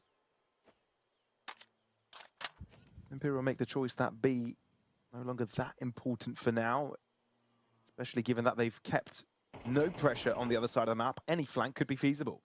When you think about it, it's just the CT-sided series, right? Because on the CT side, Imperial dominated the game on Dust 2. Fair. Now on the CT side of Inferno, Fluxo are doing the same to them. Both teams have struggled to put on very good performances on the offense. Another flash? No, that's a smoke. Chelo's been left behind. The rest of Imperial are heading towards this A site. He can hear the drop, and nothing more has happened here. So he may give the call to the team to switch up their minds. 40 seconds. This is the last moment they'll have to make any choice. It's not a bad call. I mean, Davides is playing this A-bomb side on a bit of a forfeit setup. He's all alone on long. There's no one to stop them from making their way onto the side and getting the bomb planted. And now you're throwing a bit of a fake courtesy of Cello, so Davides is far away. Davides has given them all the space. Ah. They've got cash. They could go for this. But then again, 5v4 on an A-site retake. I hear it. It doesn't sound like an easy task. So the save is on for Fluxo. Yeah, it's a little bit weird, right? Because it still feels like a round that they're giving away very easily. Against a bunch of pistols, you just leave the A-bomb side. It's about the fact that they know it's important to hold on to some of these guns because you could get reset for round number 12, potentially, if you start losing them now, right? So they're trying to play the money game here. The weird part, the one that's probably bugging a lot of people right now is the fact that you do that against an eco. But I guess this is where it's even extra scary. You're hoping that these guys either go B, or if they're going A, it's going to be some kind of a wrap, so Davideos could have some impact, but they just walk out of short and out of apartments. They get the bomb planted, and yeah, you were too far away to do anything. And as you said, a 4v5 retake, even if you do have the weaponry advantage, it was always going to be a tough one. You were going to waste so much time up until your players got from B to A.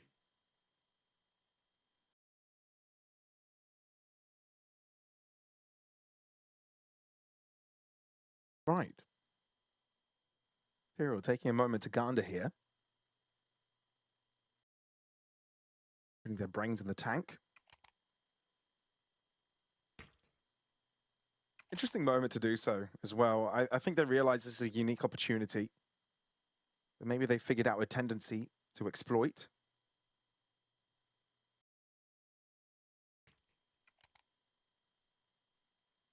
This is starting to unfold into a very interesting game. If Imperial win the last 2 rounds of the half, this map is in the air. But if they don't,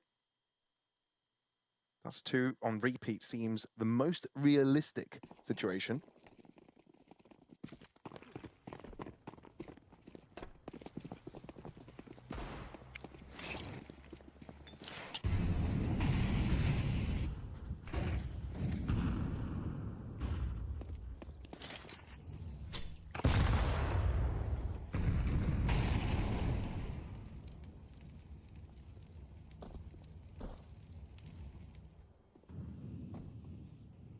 A lot of noise being done by Imperial, then it being particularly silent. Unless that's Davideos doing quite a bit of noise. Senshi flashed in and allowed movement forwards. Still a standstill though, it's just Fluxo giving up apartments control.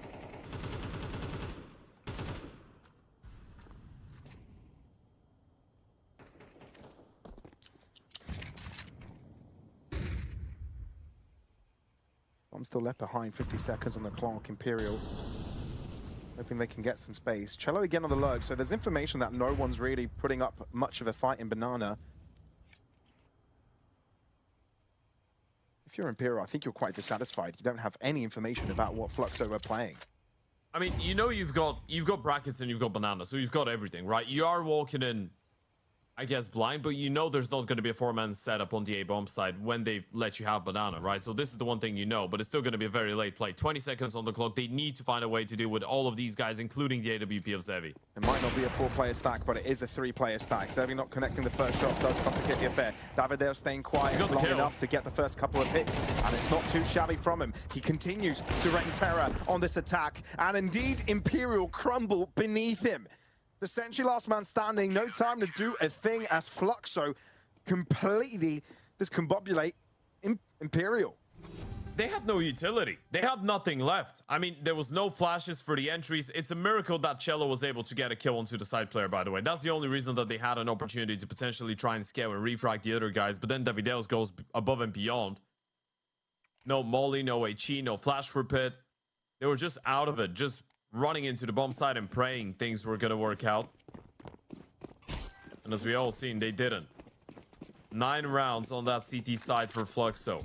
A response and a half. They don't want to be going out of the event. They want a third map.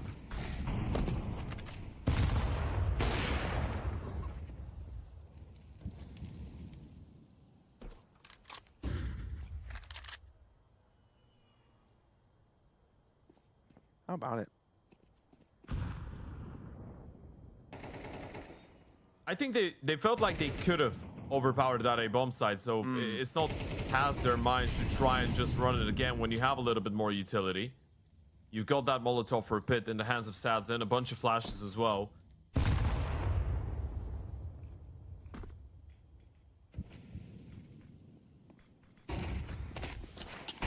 Nice, spots them out. Good Motley. Vinny trying to see if he can pick up any players. Zevi's playing it very cautious.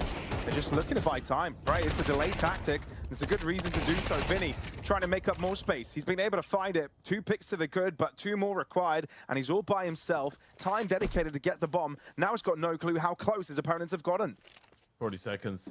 Vinny needs to get the bomb planted. The moment that he taps it, though, they might try and run him down. That's exactly what they do.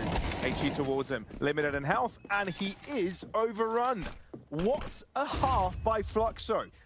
Double digits already collected and a complete 180 switch from what we saw on Dust 2. Now this has become exciting.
Not what we expected after what we saw from Dust 2, but Imperial cannot match the level of performance Fluxo are bringing to the table.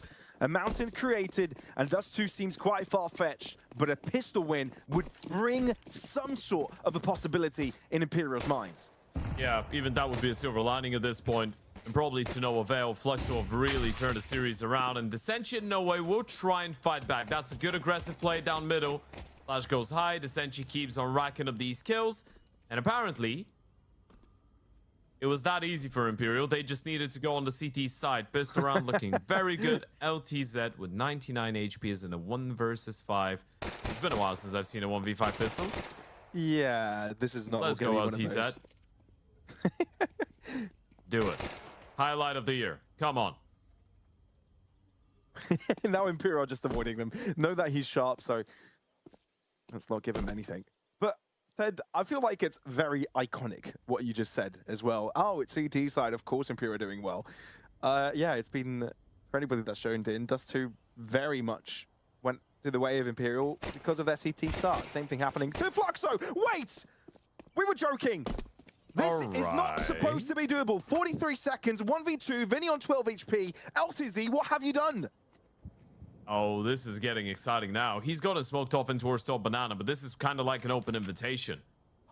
No way. No way. And Vinny's low. Don't do it, Vinny's LTZ. on 12 HP. And he can even shift. He can run in, but he can also shift. He decides to be loud and proud about it. Does Vinny provide him with an opportunity? He should be playing this one safe. Even if he hears the tap of the bomb, Vinny should not be peeking this. He should let him plant the bomb, play the 1v2. Oh my god. Oh, he peeks it! Oh my god. Oh god! LTZ with a golden opportunity. This would be the play of the tournament. A 1v5 pistol clutch denied by Sadzin. LTZ. Oh, providing heart attacks on everybody watching, I swear. Oh god, Sadzin ruins the highlight. That was so close out of LTZ, but I can tell you for a fact, Imperial don't feel like they've won that pistol round. They're 2-10 down. The only way that they feel good about this is if it's a clean pistol. Now they were in a 5v1 and they know they were that close to letting this one go. Well played by Sadzin, but it still doesn't mean that they're out of the doldrums. The T's definitely go all in on this one. LTZ is just gonna buy an AK. He's gonna be feeling himself like a crazy guy after that 4-piece. He's gonna be doing what now? Huh? No, he's gonna feel like, yeah, no, he's feeling himself on the server, Pavlos. He's feeling himself on the server. You know? Yeah, sorry. You perverted guy. No, you twisted your tongue. That's fine. I just wanted to make fun of you. That's fine. That happens to anyone. I'm calling you out so chat doesn't. Messed up. Yeah, man, but maybe no one noticed, you know? Have you thought about that being a possibility? Maybe people wouldn't notice until you bring it up. I did, and I couldn't hold myself. I'm sorry. He's gonna be feeling himself. But that's fine. If I just say he's feeling himself, that's fine. That's fine. Yeah, that is. Yeah, he just got 4 kills. Yeah, he feels in the zone. Yeah, feels like a beast. Yeah, he's in the zone, flow state, and that. Turns into a werewolf and all that. I don't know where that came from. Turns Okay, into focus, a werewolf. everybody. Yeah, because he gets unleashed, you know. Ah. LTZ. An exit. Looking to enter towards this B site. Smoke to block them, but that doesn't stop them. Great double from Cello. Now they care in the world, and there's no more flashes available for Fluxo, which makes this even more difficult. They've just been greeted by a wall with spikes that they're just throwing themselves at. Painful death.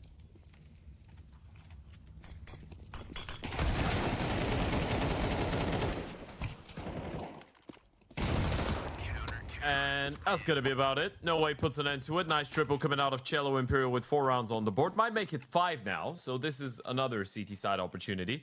You saw what I sent you, right? Yeah. Yep. Yeah. Yeah. That was a great message in chat, but I can't read it out loud on the broadcast, but that was excellent. All right, Imperial. Giving this one a go. Respectable. There's a chance they get a 5th here.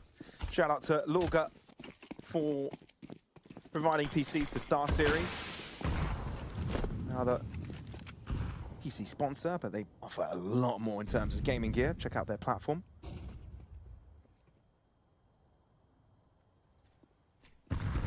Senshi, he's got a nice little crossfire going on with his friend Sadzin here. Yeah, they should farm him up. Middle's gonna turn into a meat grinder, or not. That's a nice find out of Davideus. All right, meat grinder it is. It was just a nice deke at the start of it. Contingencies, right? Contingencies, Yeah. backup plans. It's just a formality. No one cares. I mean, it is a rifle out of the hands of the CT, so in hindsight, it is good damage. True. There's a bit of a replay from the previous round. There's the shot out of Davideus. That's the thing about this game, right? Longer distance means that you'll likely, longer distance on the angle, you'll likely see your opponent quicker than he sees you. Nicely done in terms of movement. 1 pick is all there is. And Fluxo have their first buy round online. Now, this is where you put the game to bed if you're Fluxo, right? The stake map winner prediction odds are still in their favor. If you want to run away with a clean win, this is the round that you need. And that's exactly the start that you're after. What was going on there? LTZ's had a brilliant game. On that CT side, on the Why on did the they B have a side as player well. with their backs turned? Well, Not sure. Was he playing anti? But think I that's missed such a that weird way to be playing anti. Don't know. Were they exchanging util? That was weird. That was very weird. No clue. Maybe we need to replay that. Wasn't paying attention. Huh. Imperial stack B. And Fluxo are coming. This is not a bad call. This is providing Imperial a chance. Now, Kai has found nothing towards the A side, but he hasn't gone deep enough to realize it's clear. Oh god, this is terrifying. They're all here. And Vinny's got util, by the way. He should play like he's alone. Just throw the utility. Pretend like you're alone and you're trying to buy time. They've got 3 players here. This is terrifying. Goes in a smoke to make it look a little bit uncomfortable. The chase is on. In goes Vinny. Darkest checks. Desenchi gets away with one, and so does No Way. Desenchi taken down. And now there's information on their opponents' whereabouts. This is completed from Fluxo. Hard to imagine No Way gets a chance back in. I mean, it's a good call out of Imperial. I still want to know what happened in towards Top Banana with, I think it was Cello and Sadzin. Because it felt so weird. It felt like LTZ just walked out and got a double kill for nothing.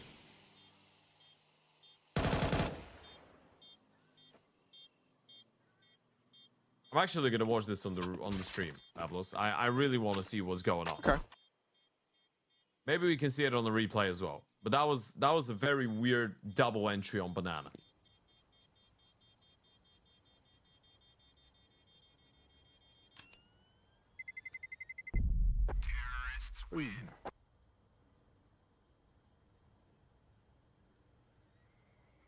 All right. Well, we were talking about this round for Fluxo could be the backbreaker for Imperial. Yeah, they're still in the game. Yeah, they still can buy up. Yeah, there is a chance, and Fluxo aren't even a map point yet, but the lead was so demanding at the very beginning. Getting that round just put them so close to the closer.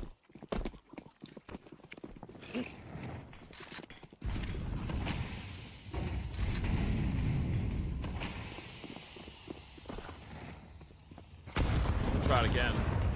Ooh, that's a great nade. 2 of them. Right on top of the D's and Cello. Holding the line. Desenchi's gonna go for the swing. They somehow get the refrags. One more player towards the back of the bomb side, though. That's gonna be Vinny, and they don't know about Kai. Do they? Satsun's going to be on the lookout for him. And we'll end up dropping him. Fluxo need to start moving quickly. When he smoked off. So just like that, rendered useless to the hold.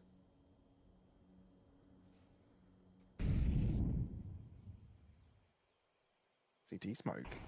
Dissipating. Warp shot not landing. Oh, the flames not quite connecting onto LTZ. Surely that's know he's there. Next. Yeah, there he goes. Zavi, have you got a clutch in you? Back pillar is a choice. Maybe dark. Either way, Sadzin is just going to be patient in case he appears on his screen. Imperial giving him a lot of his respect. No way he's taking his time to cross into Banana. And now, with that pick, it will just be completed. All right, 11-6. I don't know how much you believe on a scale from 1 to 10 that Imperial could bring this game back, but with the previous round, because I did see the replay of what happened in towards Top Banana, and I think that was just a massive miscomms moment between Sadzin and Cello, where Cello was turning around, Sadzin missed a shot that he probably should have been able to hit. I don't think there was a flash involved, so... I see. For my money, Imperial have not really shown too many weaknesses on that CT side. It was just one very bad, I guess, moment of miscomm in towards Top Banana. But other than that, they've played a very good game. Very sound. Fair enough. So, if you're still asking me the question of chances 1 to 10 of that Imperial comeback, I'd say 4.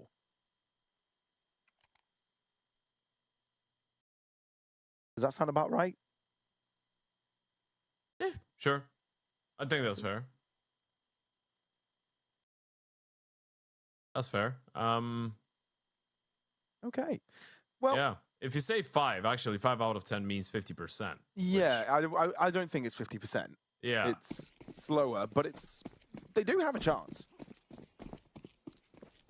Yeah, maybe 4 is actually quite generous. Anyway, A reminder 80k for gear the 80K giveaway. gear. Yeah. Run, run, run, run. Now's your chance.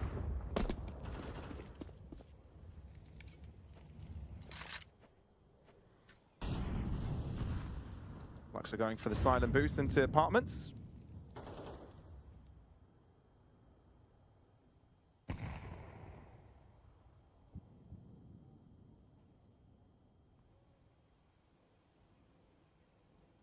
Spread out on Fluxo. Not gonna get flashed off the angle, but the Molly's gonna chase him back. That's a good smoke.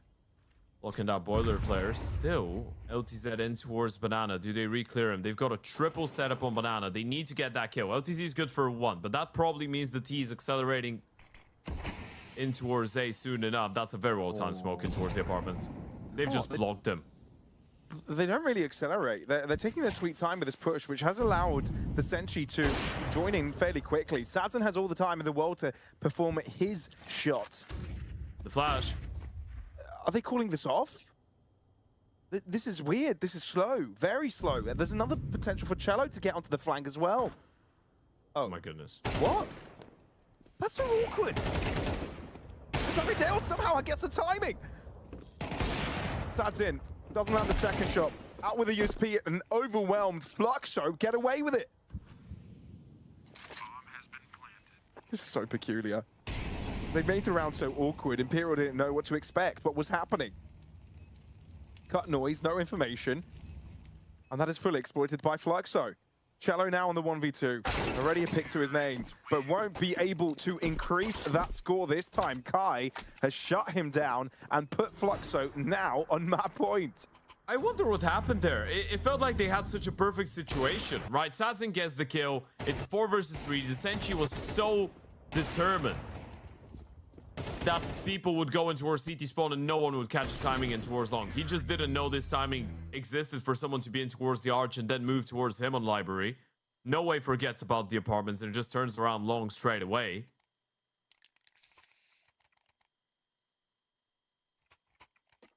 Imperial just look a little bit distracted. They definitely look a little bit checked out.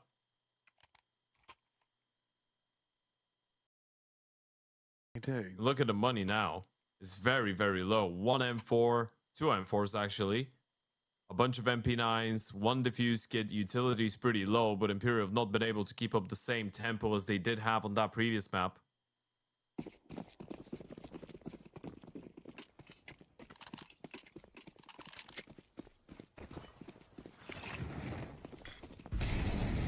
All right, Fluxo looking to take banana control fairly quickly this time. It's only Cello on the B side defensive duties. They don't know of this. It's quite a gamble, actually, from Imperial to go for a full player stack on A.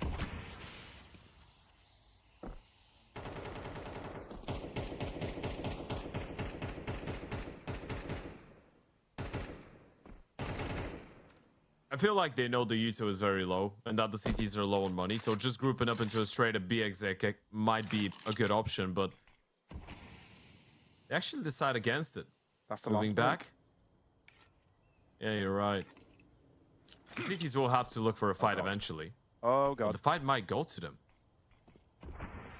Thing is, 1 player peeks by maybe 2. They're going to tailgate it over to the B side, realizing what the stack looks like. Flash away. Sadzin not effective. Close by. It's good enough. That's the shutdown of 2. Do Fluxo react quickly? I think they've only seen 2 out of the 3 players.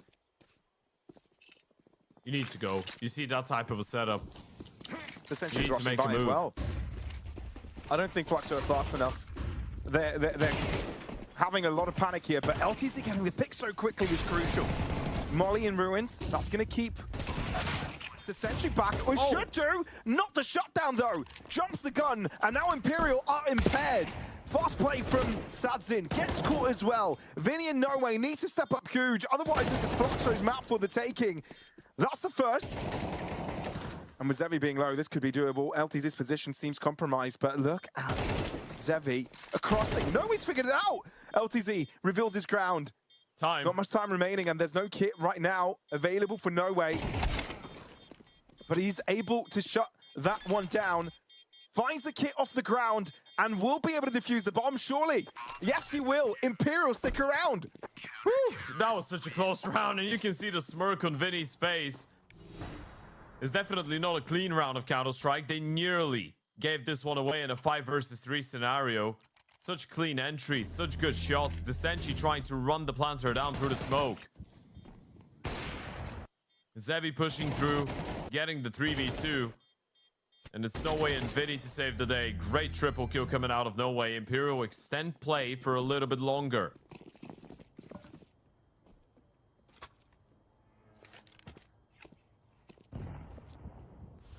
This is wicked. that round went so many times it went back and forth like a pendulum. If this was a chess game, you'd see the evaluation bar just go wild.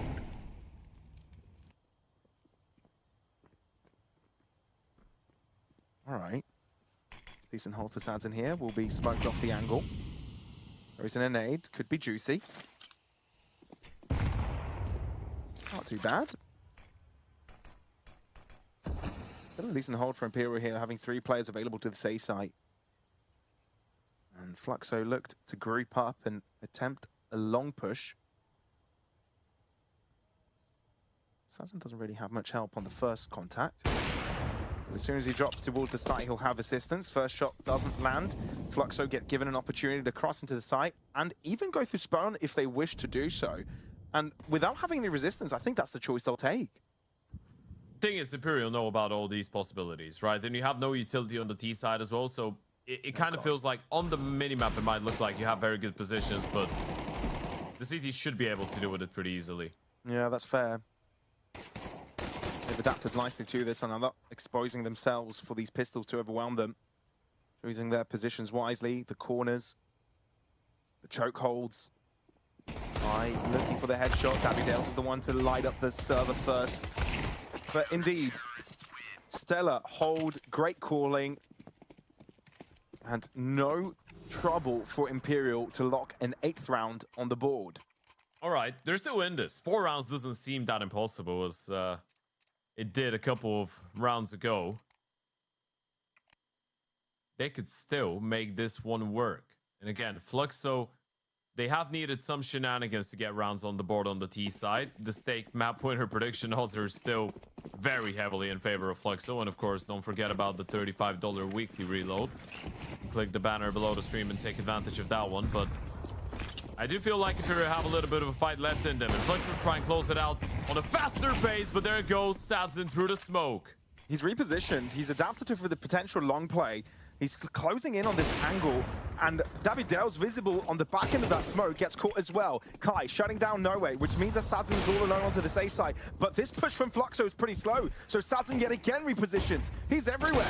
It's so hard to predict him. Finally misses a shot, and that provides an opportunity for Fluxo to cross in. But they are finding difficulty. More players of the CTs are arriving, but somehow they've turned it on its head. Zevi and Exit both, 1 pick apiece, and with a bomb to go down, we've got a 2v2. They killed the rifle. Sadzen put in such a good shift with the triple kill. Surely this is not how they close it out. Molly onto Zevi, out into the open, and Vinny will punish. Exit could close it out right here, right now.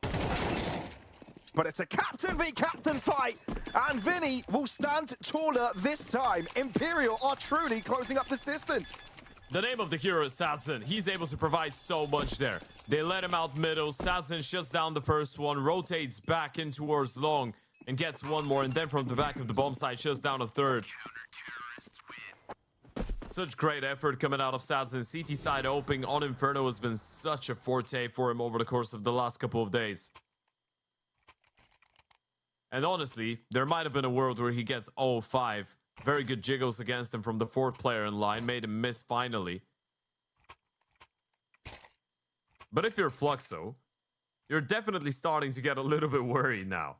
This game is running out of control. You did get a bomb plant, so now with the maximum loss bonus, you can go all in and purchase. But you're out of tactical timeouts. Imperial have made this a 3-round game.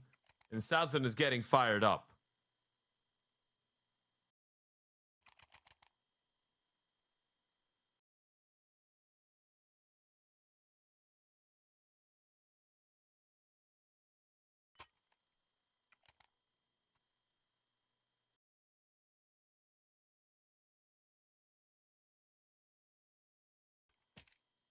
All right.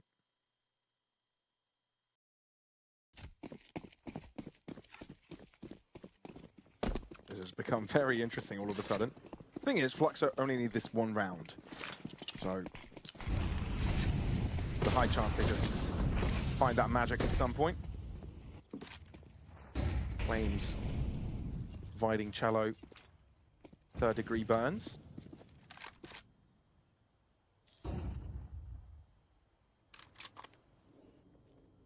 Painful. Well, 3rd degree, that's when you don't feel pain, right? Burn the nerve endings. Doesn't matter for now. Fluxo, though, are grouped up. Death ball approach.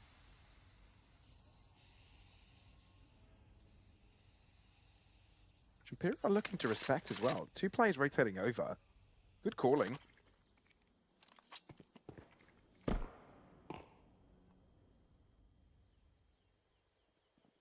It's a good setup. This off angle out of Vinny is very good, because usually the molly lands on the left-hand side of Turbo, right? So even if you molly, Vinny's not going to be burning. And this is generally a very difficult position to clear out. And even if you get the kill on him, you've got a second player towards second box. Cello's going to be taking the attention away, and he's got an Incendiary and an HE. They're going to be very tagged down, severely damaged on the way in. Actually, could be big. Looks like it only scraped the surface. Vinny reveals himself, but do they know to the extent that this site is fortified? I don't think they do. What? Semi and exit both find success. The sentry falls quickly, and Fluxo turn it all in their favor. They might have overdone it, might have overcooked it a little bit. Still a little bit of damage done onto Davideos, but Sadson and No Way need to step up again. No flashes, just a single smoke. Hits on both of them. Is it going to be enough? No Way so far away. Sadson has to be patient here. Oh, it's hard to imagine they're going to be clutching this one out. B-site is so difficult at a numbers deficit to take over, especially when No Way smoked off. The pressure is on. And with Sadson has a big green, Zevi finds a headshot. You realize where the last player is. No Way only good for the one, and Fluxo get it across the line. Exit plays with that performance. Dominant at the very start on the CT side, and they had just enough in them to close it out on the T side. Yeah, a 10-2 CT side, they should have closed it out maybe a little bit easier. And in the end of the day, there were some struggles in that second half, but Fluxo were able to respond back in plenty to what we saw out of Imperial on map number 1. And honestly, I'm quite glad that we did get to see that type of a performance out of guys like LTZ, like Kai, like Exit, because they played a good event all in all, especially LTZ. But these guys, they didn't want to give in. We thought it was going to be a 2-0. Imperial probably thought it was going to be a 2-0, and then Fluxo responded with that type of a CT side. That tells you something about the character of the team. Oh, 100%. And look, I feel like for Fluxo, being able to reset at a moment like that, having such a difficult performance on the first map and it meant nothing to them, pressing the reset button without a care in the world, I think it speaks volumes to the leadership as well for Fluxo. And yeah, Imperial did look a little bit lost in the first half. They themselves came back into it, but it goes to show that performance isn't a given. When you start things off strong, you need to stay focused, and Imperial, they get notified why Fluxo is such a dangerous team, right? They keep their eye off the ball for just a second, and that ball is gone, disappeared, vanished. So map a piece for both of these squads, and it all will be decided on a decider.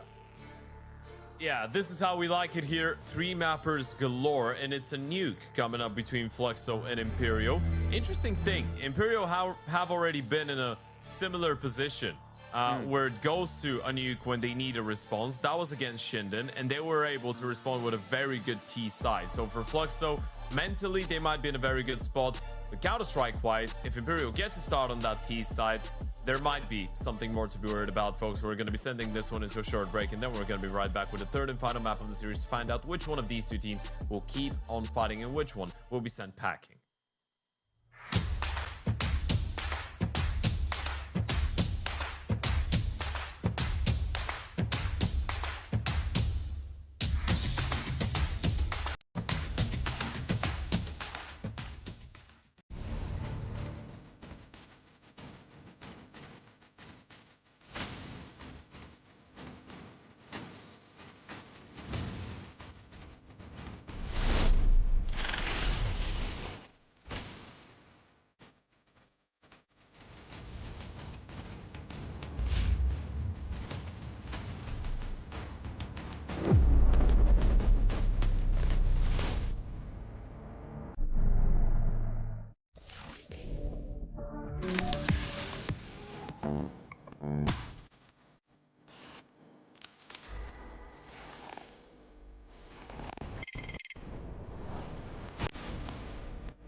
built a legacy that defined generations.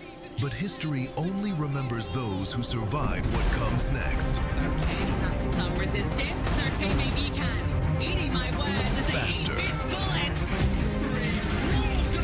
More brutal. Unforgiving.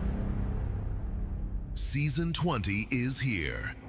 Write your name in gold. Things only get more exciting by the second here at the StarSeries close qualifiers of South America. 1-1 apiece are Fluxo and Imperial in their elimination match. Losing this one map essentially takes them to who knows who people go to when they lose in elimination matches. It doesn't matter. We only care about the teams that win here. And basically, yeah, Shadow Realm probably, something like that. Doesn't matter. We only care about the teams that win here, and only one between Fluxo and Imperial can get there. Yeah, it's been an interesting game so far. In case you were just joining in, we started things off on Dust 2. That was the map pick of Fluxo, obviously, but they got completely dominated by Imperial. And then we went over to Inferno, the map pick of Imperial, thinking, well, this is going to be a 2-0. But it ended up not being a 2-0. It ended up being the exact same turn of events as on Dust 2, but just with roles reversed, right? So both these teams have shown a very good level of play on their opponent's map pick, not quite on their own. So now moving into Nuke Pavlos, it's very interesting to kind of try and come up to a bit of an opinion on what's going to happen. Sure. You can maybe see that green record for Imperial on the left-hand side in their last couple of games. The one thing that sticks out is that one loss to whom? Fluxo. That's the only team that's beaten them in the last 8 new games that they've played. On the side of Fluxo, obviously, the sample size is a little bit larger. There's some more losses. MIBR, Isurus, Imperial themselves. But we are going into a map that is a bit of a 50-50 between those two sides, with, I guess, the only logical pathway that we can follow being who's going to start on the CT side. Because so far, whoever started on the CT side on both maps has had a very successful first half and thus closed out the map. I wouldn't want to have a decider matchup any other way, Ted. I mean, having two teams playing on a map that they're pretty confident on, pretty strong on, to conclude a series, that sounds like a treat to me. And again, folks, if you've just tuned into this tournament, not aware of what this is all about, this is a close qualifier. One spot only from the South American region to make it in to the main event of StarSeries. And with the teams that have already been invited there, Vitality, Furia, which other ones have already been invited? Mouse. Yeah, you know, you've got Aurora going through the European qualifier. Exactly. Magic as well made it through their European qualifier, because I think 2 teams could make it through there, through that region. So this is some brilliant opportunities for both Imperial and Fluxo to play strong international events. And for both of them to return to that scene, because that's what they're trying to go for. There's no bidding around the bush here. Imperial have had a tough year. Same could be said about Fluxo in this recent end. Sure, it's a little bit of a new project generally coming into this latter stage of this year. But yeah, I feel like this is as big as an opportunity you can get at the start off of the back of the player break, and you don't want to miss these chances. No, you definitely don't want to, right? I think especially for a project like Imperial, and again, I'm going to put a little bit more, I guess, pressure on Imperial as a project, because I feel like with Fluxo, it's a bit of a younger team in general, and they've been playing some good Counter-Strike, but it's a more recent type of thing. With Imperial, now especially with the addition of Sadzin, I think expectations are a little bit bigger out of this team, considering the fact that they couldn't make it into Cologne as well, and that's after making top 16 in Budapest as well at the end of 2025. 2026 as a year entirely so far has been a lot more difficult for Imperial in comparison to last year, so I feel like they do have a little bit more pressure to try and reach a big event, try and get that one breakthrough result, because they have dropped significantly when it comes down to the VRS as well in comparison to the start of the year, right? So yeah, it's a bit of a tough spot that they find themselves in as of right now, but I still feel like there is some room for redemption going into that Nuke, especially if they get to start on the CT side, which will end up happening. Well, there's definitely pressure on this series, and shout out to Stake before we get things going on this deciding matchup. Imperial start things off on the CT side, like you said, Fluxo as the aggressors. It's going to be interesting, guys. I mean, a lot of redemption has happened. LTZ having a brilliant tournament. A little bit slow on the first map. Redemption shown on the second. Vinny having probably the most important tournament of this year for him as well. Very well performed. Let's see how things transpires. Fluxo already playing with one man down.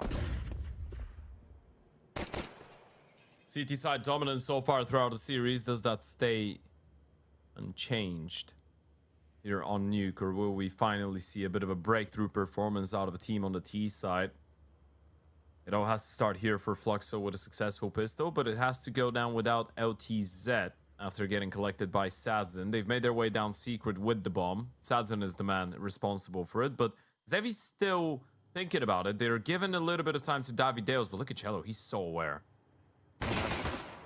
Line and wait. Sadzin also simultaneously wins his fight in secret. Zevi Kai, last player standing here for Fluxo. It's been pretty clean. No damage has been taken by any Imperial player so far. That does no longer remain the case as Kai gains the first pick for Fluxo. Up heaven though, and Vinny is on the waiting end. His position will be checked. But Vinny continues being pretty damn sharp. Closes up the distance in his face to close that one out with a double. And Imperial get first blood on Nuke. Yeah, that's good stuff. This is something that they need, right? It's been a while since they've been in the lead. Inferno, the first half, they got only 2 rounds on the T side. Never felt like they could get things going, but now you're feeling probably a little bit more in control to what is going on, that you've picked up that pistol. And the impressive thing about Imperial when it comes down to Nuke is that they've always been able to get decent T sides done, but whenever they get a very good CT side, it's more often than not just a very easy finish, right? Because the T side is surprisingly good. So many times we've seen them get only 5-6 rounds on the defense, and then they move into the offense and they just run away with the win.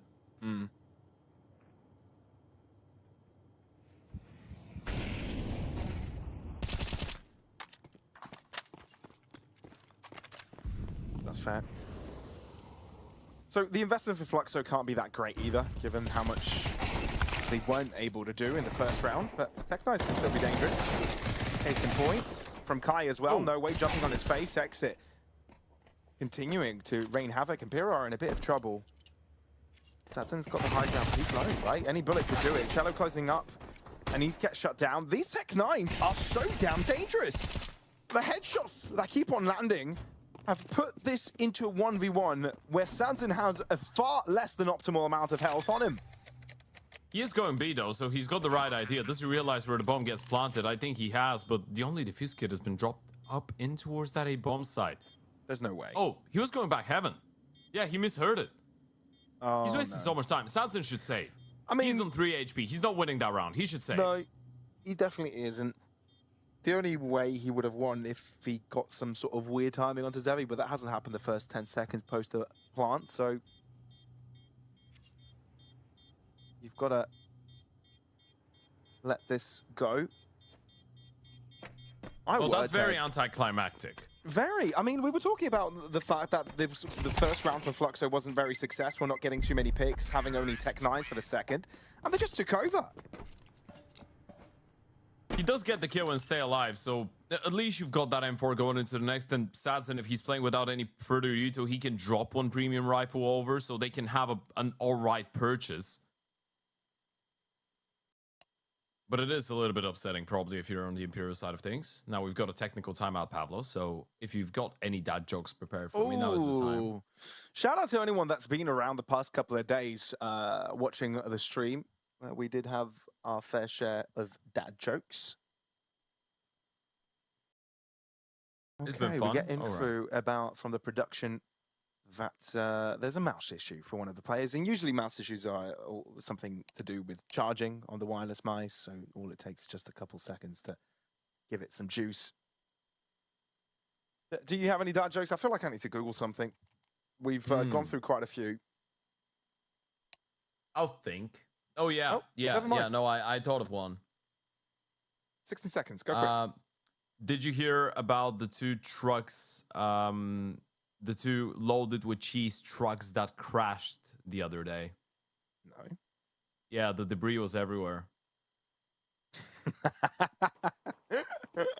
That's good. That's not bad. I like that. Thank you. I feel like it'd be horrible in one of those YouTube videos where you've got two people in front of each other saying dad jokes. Mouth full of water.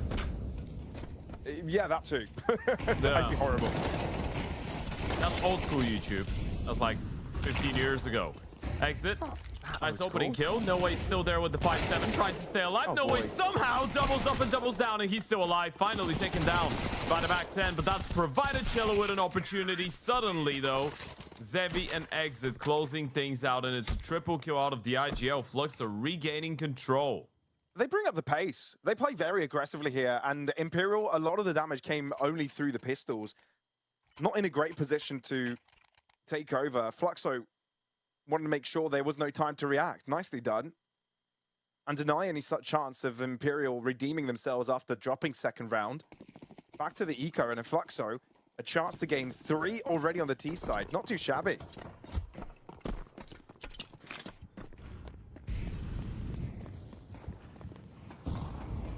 Not at all. 2-1 lead. Still a bunch of players that are yet to register kills, but it's just the start of the map, so it's not that big of a thing. And Vinny's been providing such great impact across the series that it's very difficult to imagine that he's gonna have enough map here and now. It's cool bait, no secret, but I feel like LTZ's just seen it too many times to buy into it. And Sadson should be a dead man as well. Cleanup crews arrived. Good money for the SMGs.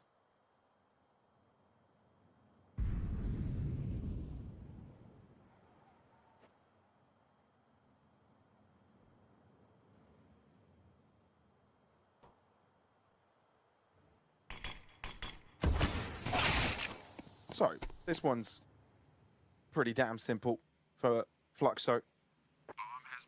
They'll be closing it out simply. Imperial. It's a bit tough from them. I mean, roll your minds back to Dust 2, everybody, where they came off to a brilliant start on the CT side. It felt like it was an inevitability. Okay, that's completely escaped my capabilities of speaking.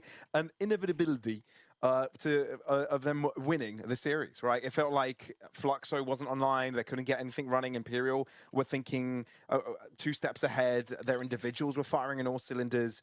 Inferno changed that fact, and it hasn't switched back at all since then. StayCOD show this.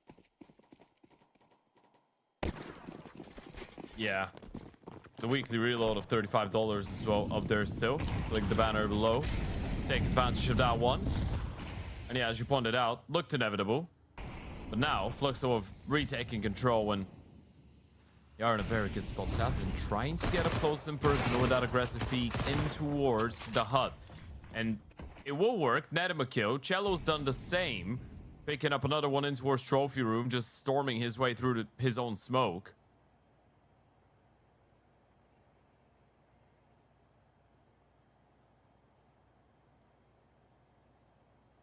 Things falling off for the T's very early into the round. They just get picked apart in towards the lobby, so now you're basically forced to try and look for something outside, and Vinny's position is very difficult to clear out, especially without the smokes. You're just exposing yourself to too many angles.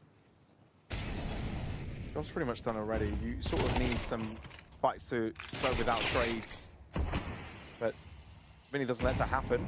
Smoke away, giving him some space. HE, you realize Vinny hasn't moved out of that position, so a simple pre-fire for exit to take down his opposing captain. That should be a safe out of Zevi and exit. You have a decent amount of money, but in a 2v4 like this, I know it's worth it if you get a couple of kills, but it might be more worth it to just hold on to the AK and the AWP. And some of these rounds have looked pretty simple, right? Cello goes on a bit of an aggressive play in towards the ramp. Sadson does the same in HUD. Both of them hit their shots. Boom, round done. And Vinny was ready for the attempted reaction.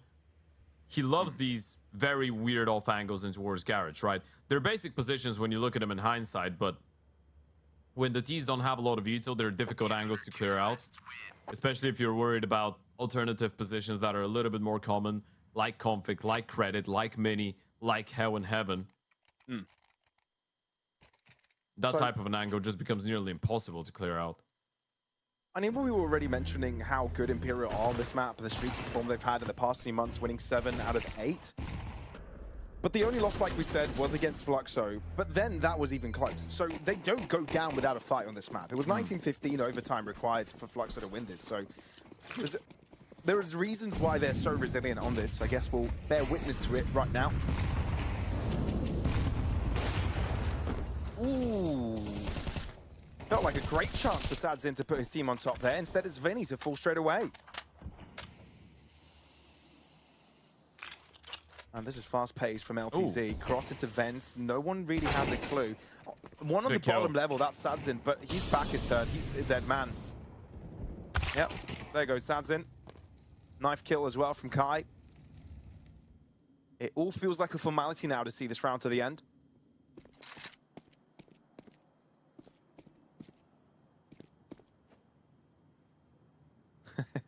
This round's already conceded by Imperial, and Fluxo are navigating it very cautiously.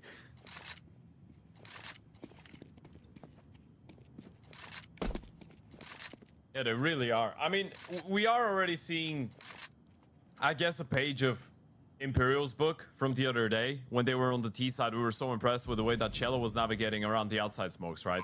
And now we're already seeing Fluxo being able to catch Imperial off guard. Good work coming out of LTZ. Kai as well contributing.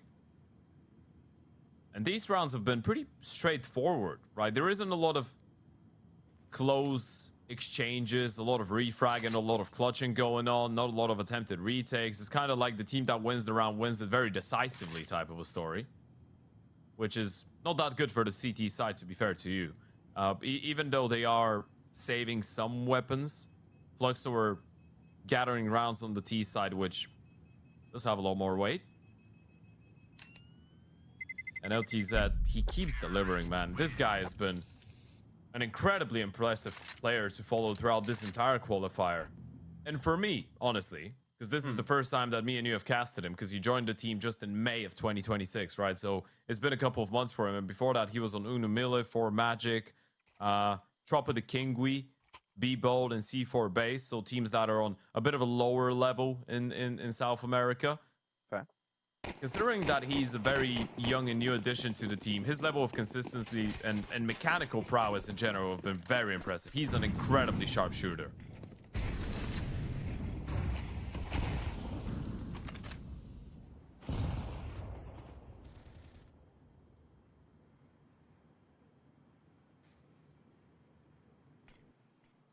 He just has that robotic crosshair movement.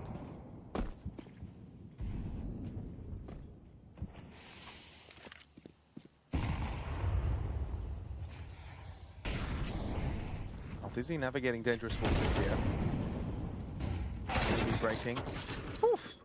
I thought that pick was over in main. Instead, it's Hut where Descenti gives Imperial a bit of breathing space.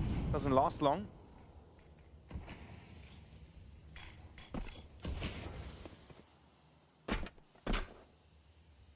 Minute on the clock.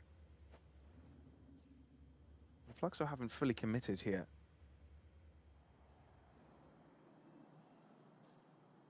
Seems like they're just waiting for Imperial to make a step outside, reveal themselves, get a pick before they make a move, but that's no longer presented as an option.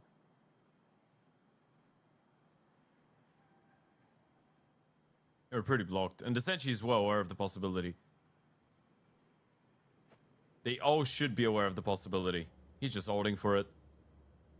He's gonna walk into him. Looking at the elevated angle. Yeah, that could have been a little bit tricky for a second, but he's still able to get the kill. And now ITZ spotted out, wins the fight, low on HP, but that provides them with a little bit of an opportunity. Well, not anymore. Yeah, time's out. And the bomb's been dropped. No way. Stands his ground. Davideus has to try and hunt him down in the 1v2, but no way gets a second out of it. Imperial answer back. Not too bad from Imperial, patient, and you said it right. The Sentry was ready for it, very well aware of what Fluxo could get away with. He was playing a bit of an extra step to that, having the crosshair higher in case of the railing cross, and does find the headshot first and does damage to the second. Builds time for Imperial to react to the push. So very close to getting the lead here, Imperial. Very close to at least equalizing. It's a full buy for Fluxo, and they're taking the time to figure out how they want to be approaching this. I mean, they've set themselves up nicely. This is a full round T side already.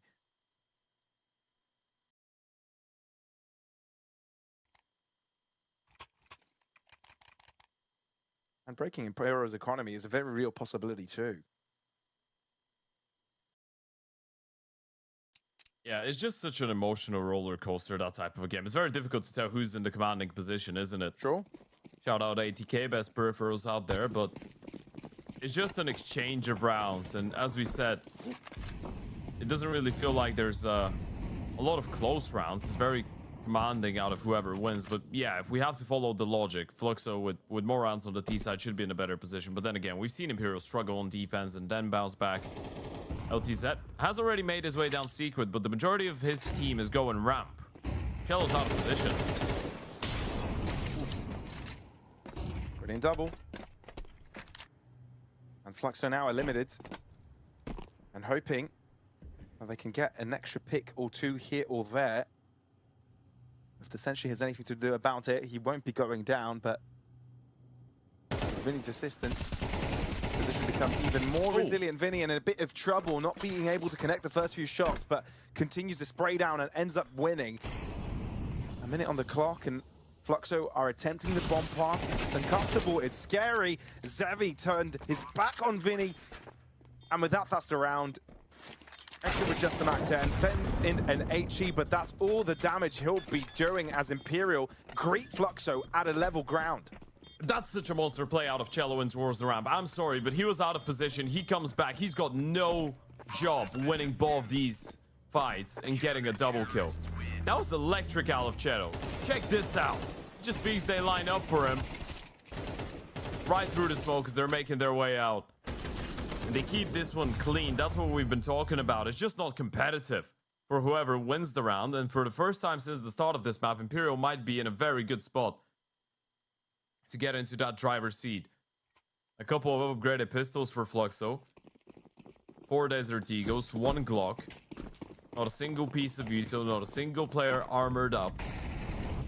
Imperial do get an opportunity to run away with another round and start establishing some level of comfort onto the CT side.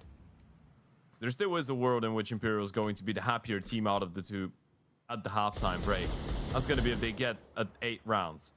I know 7 or 6 are still leaving Fluxo in a very good spot, but an 8-4 is not the worst CT side on Nuke, especially when you're a good T-sided team like Imperial.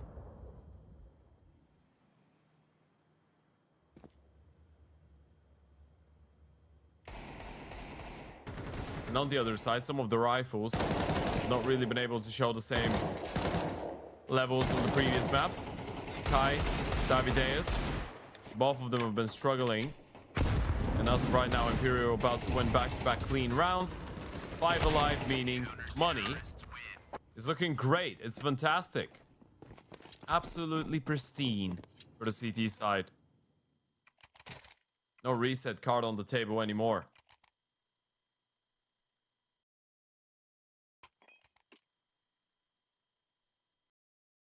No, not at all.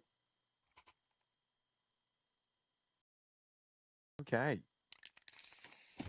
Which means that Fluxo now need to just maximize what they can do. They are very resettable, unlike the Imperial, like you just mentioned. High with first blood. There's a nice trade back here from Desenchi.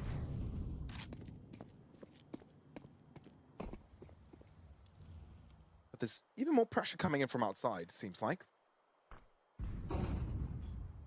And Sanzin fairly far back, respecting that movement. Do we have a DC? I wonder what's the plan for the bomb. I mean, even if we do have a DC, it still should be, you know, around being played out. I don't think we do. Everyone's moving. But I wonder what's the plan for the bomb here for Xavi, because the outside smokes have faded away. Now, they don't have 2 smokes on the T side. They've got 1. And that one's on exit, unless he's got another one dropped right in his legs, which... Oh, he did. All right. So they're fine. They have a re-diagonal smoke, but Xavi's still on the T roof. So surely this is just a fake and they're going to group up, go away, or ramp. They're just trying to create somewhat of a distraction for LTZ, but regaining the lobby is going to be tough. Imperial have left it, but Fluxo are going to have to use utility to break in. This is Gaining terrifying. that control. There's not much time left. They've let this clock run to the very last second. Yeah, they've pushed them back towards the ramp. Rotations down the vent can happen. Ooh, the sentry getting caught. Davideo is smart enough to stick behind.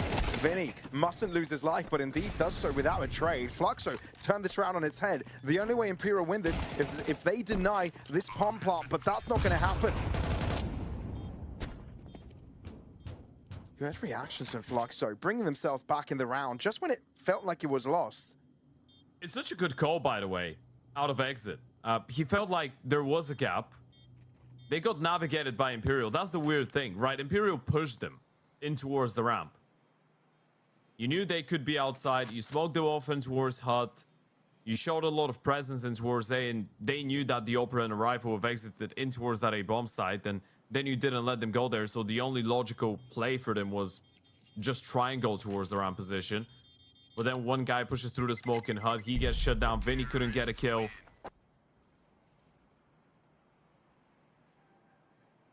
I guess you were still thinking for them going up heaven and coming A was a possibility, so you didn't want to rotate everyone down the vent. They couldn't send it straight away. And that provided Tease with the opportunity. Great work out of Davideus. Punishing the Senchi. And that kill was the one that sealed the deal. 5-5. Fluxo. Once again, our stake favorites for this one as of right now, 172, and the weekly reload of $35. You can go and check out both the odds and the bonus on stake. Fluxo might be looking for a different approach here. Doesn't look like Lining it. up A bit the of a AU heartbreak. Yeah. Essentially trying to be sneaky in the vents. Avoids the Oh, he fell down. No, he failed the ends up movement. falling in the meantime as well. So Fluxo are getting a lot of advantages through this. Cello and Sadzen both with higher ground. Now the positions are being discovered, so it'll be harder for them to have an effect. 3 on 3. And Imperial will have to regroup. Yeah, but this is doable. LTZ is on low HP. Vinny and Sadzen have traded positions. Another Molotov. That's going to slow them down even further. Sadzen's going around the world in towards the lobby. Both the rifles playing from heaven. This is going to take so long for Sadzen to go around, especially if he's going to continue to press the shift key. Kai, wary of potential outside pass. But this time is running out. They've got to start moving, and indeed, Sadzen closing in. But again, if he's going to crouch walk all the way through, it's going to take forever for this to make way for Imperial. No they time. don't even have time to defuse. A big mistake coming out from them, which Fluxo fully exploits. A bit slow. I mean, I get it. You wanted to have someone coming out of lobby, but it felt like they didn't decide it instantly. And then you send the Oper as well. That was the only gun that had to either just get one kill or switch to a pistol. You give him a rifle, that's fine. He's coming in from behind. He can maybe get a multi-kill in quick succession, and he can jump on the bomb. You can see a world in which it works, but not with the AWP and the Deagle. Not if you're waiting for him that much. Fluxo with 6 rounds on the T side already, looking at 7. That would definitely give them a great opportunity to run away with the game. They'll take anything they can get. What a brilliant T side for Fluxo. And for Imperial, again, some shaky moments scattered across that make their lives oh so difficult. Deep molly. Ooh, It nice didn't shot. look like that flick connected, but somehow makes the trick. Yeah, that was electric. That was so quick out of Sadzen. Nice to see that he still got it. Still in the zone. He had a great map 1. Not quite the same Inferno as usual. Although there was a couple of good moments. Now they're going back towards the ramp. Cello, Dink onto the first one, decides to stick around, but will fall back in the nick of time. Still under a lot of pressure. Oh, do they expect him to be nearby? Yes. Zevi, he fired, but not at Cello. The sentry ends up falling, and Fluxo have B-site access. Imperial looking to group up together, and they are holding hands in the process. Last round of the half for them to maximize their CT potential. Zevi not going to miss today. Oh, he's peeking. What? And that provides an equalization. Maybe that's the way back in. No flashes, dry peaks required. Sadzen having to go the way around. Again, you're wasting a lot of time here, and Kai finds No Way's back line. This is it. There's no way Sadzen can retrieve this with that position against the two. Fluxo, with a very impressive attack on Nuke, have set themselves up for success in this series.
Oh, the second half pistol's already started, and we're a couple of seconds in, so we're speed running this one. No way. ITZ able to get a double somehow. Things working out for the T side. Imperial with a very rapid pistol round out of spawn, so rapid that we kind of missed it. And Kai needs to clutch up in a 1v2. Jumping away is Sadzen, who's going around the world and towards heaven. So Kai needs to try and isolate the fight with No Way, as he's still got enough time, but he doesn't realize. He's got a chance, but he doesn't have the info. And that's the most important part. Thinking that someone may have made it out and hurt, but instead left on site. Yeah, he hasn't realized that No Way's still around. Out into the corner. Crouch peek, headshot lands, but no time remaining. Kai can look clean in his efforts. But this one falls into the hands of Imperial with a lightning quick pistol round. Yeah, this is exactly what the doctor ordered. A triple kill coming out of No Way, a little bit quicker out of spawn, just running them down on the A-bomb side, bringing the fight over to Fluxo. And that's one of the things that now I'm very intrigued about going into the second half. This is why we should all be entertained with what's to come. Imperial's T-sides on Nuke have been very, very cool, right? A lot of explosive counter-strikes, some creative ways to get people to sneak through the smokes and outside and get behind enemy lines. Good communication, good distractions to set up these lurkers to win the round by themselves. They're not a team that gets limited by not having the best CT side in the world. They're still completely capable of running away with a win here on the offense as well. Is what we've seen over the course of their last couple of nukes.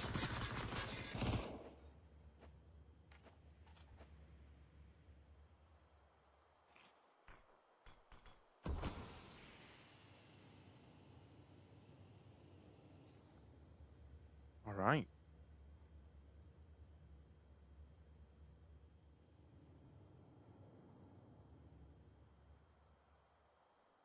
This can be a very difficult one from Imperial. If you fall into the trap where most of the MP9s are, you could be in a world of hurt.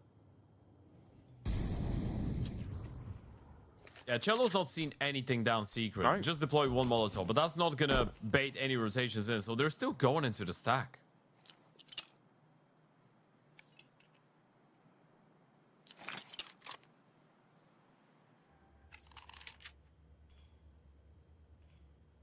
It does feel like they're just going to walk into this. You will.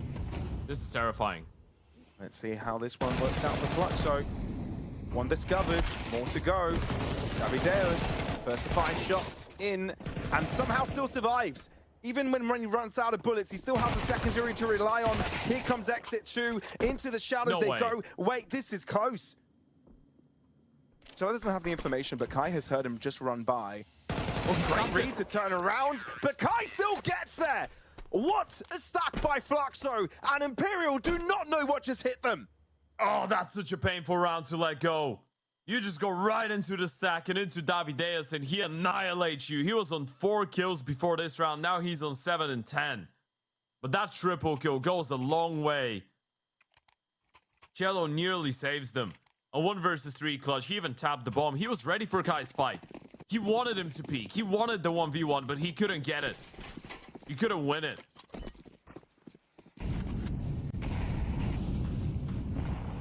And this could be devastation for Imperial. It really could. I mean, one of the reasons why you can succeed on the T side, if you get the ball rolling quickly, if you win the pistol, if you're able to take things into your own hands, from there on after, control the economy, Fluxo completely throw in a gigantic curveball. Boomerang that turns and hits Imperial in the face. Cello ends up with a double kill there, and this might just be a saving grace. Hang on a bit. We've got a double upset. Back to back, Imperial just take over on every single front.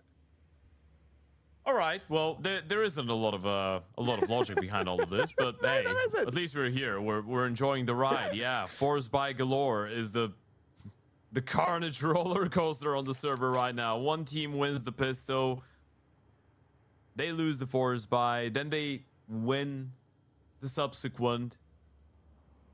Just a bit of an exchange.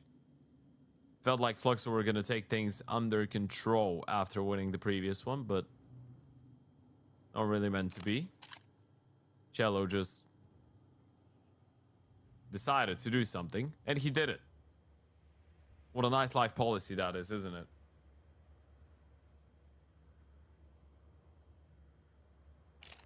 Cello's like, hold my beer. I've got something in mind. 15 seconds, bomb's gonna go down. LTZ and Davideus, with the one sole purpose of trying to hold on to the M4 and the MP9 Imperial, not letting them open up a bigger difference. And in a round like this, I do get the temptation of trying to go on a bit of a look and try and get these kills.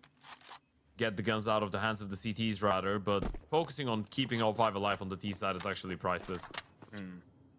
Yeah, stabilizing your economy, making sure that you've got that buffer for later on. You hold on to the rifles. You've got 3 of them right now, a Galil, an AK, and an M4. Scout's not that important, but you can still give it to Sadzin to have some fun in the next round. Sure. And then Vinny's not holding on to anything, but it's still a smoke, a flash, armor. So you're starting to build up something, a foundation here on the T side.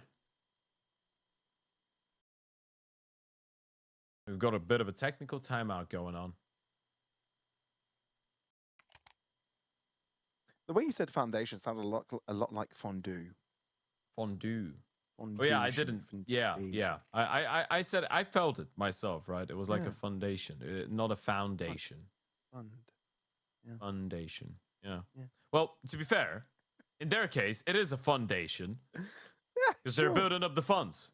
They are. Yeah.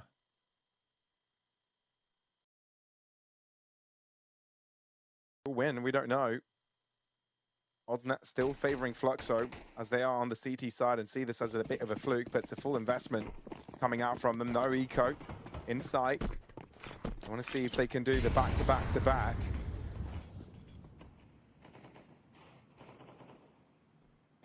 It's just that Davideus has to go huge. He does. One hero M4 looking for something in towards outside. Diagonal smokes in play. Davideus doesn't really feel like he's going to get an early fight here. You just got one player on the other side. That's going to be Cello, who's playing a little bit more passively as the remaining of his team is just taking control in towards the lobby. They might try and send Cello down in towards the ramp with the re-smokes. Or in towards secret, sorry. And then everybody else just goes ramp. High possibility of that. He's walked into garage. He's gonna get a fight. Davideus. Dangerous. First one. Good jump. Oh, wait a second. Oh my god. It is the back-to-back-to-back. The weaker weapons completely obliterating every single time. There's no logic to this, but Fluxo will take it. Oh my god. This just keeps going, man. There's no logical ending to this. We're all stuck in a loop, and we're here together until the end of time. The Force by War continues. And it's not even close. Cello walks in towards Garage. He gets blindsided by Davideus. They just go and pop ramp, and an MP9 kills two of them. Vinny's still gonna give it a go. There might be an opportunity for Imperial, but it's still a 2 versus 3, and Vinny does have the time to get that bomb planted. Sadzin needs to try and support from a 2v4 into a 2v2, and now it's Sadzin in the 1v2. Sorry, this is cool. But Davideus is one shot to the scout. What complicates the affair is that his position is known, and Exit closes up the gap, realizes that only one shot can be taken in a quick succession. And with that, the weaker buy continues to supersede. Fluxo on 9. Thankfully, for Imperial, they won't have a weaker round. We're going into a buy round territory. Force by Wars are very dangerous for the CT side, less so for the T side, right? Because obviously a map like Nuke, when you can get closer to resetting the CT side economy is great, but on the T side, you get a bomb plant like this, rounds are being exchanged, eventually you're going to have the AKs out. Money's stacking up a lot easier. The CTs have a decent purchase, but a reset on their end would look a lot worse.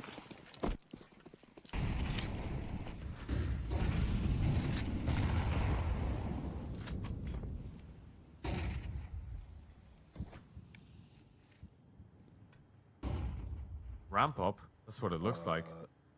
This could get a bit tricky. They've got 2 flashes, but they're on the first 2 people. That's going to be a dry swing through the smoke. And Kai's alone. He was considering dropping further back, but the molly keeps him around a little longer. But with Imperial slowing down, Flux will get an opportunity to recirculate into that B site and some defensive layers. What an off angle out of Kai. Vinny didn't see it coming. Very tight.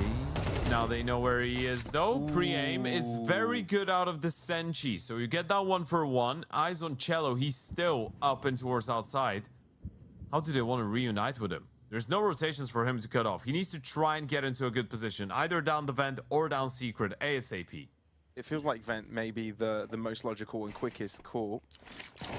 9 rotations in that fashion. Door opening, 2 players drop in. Exit no more.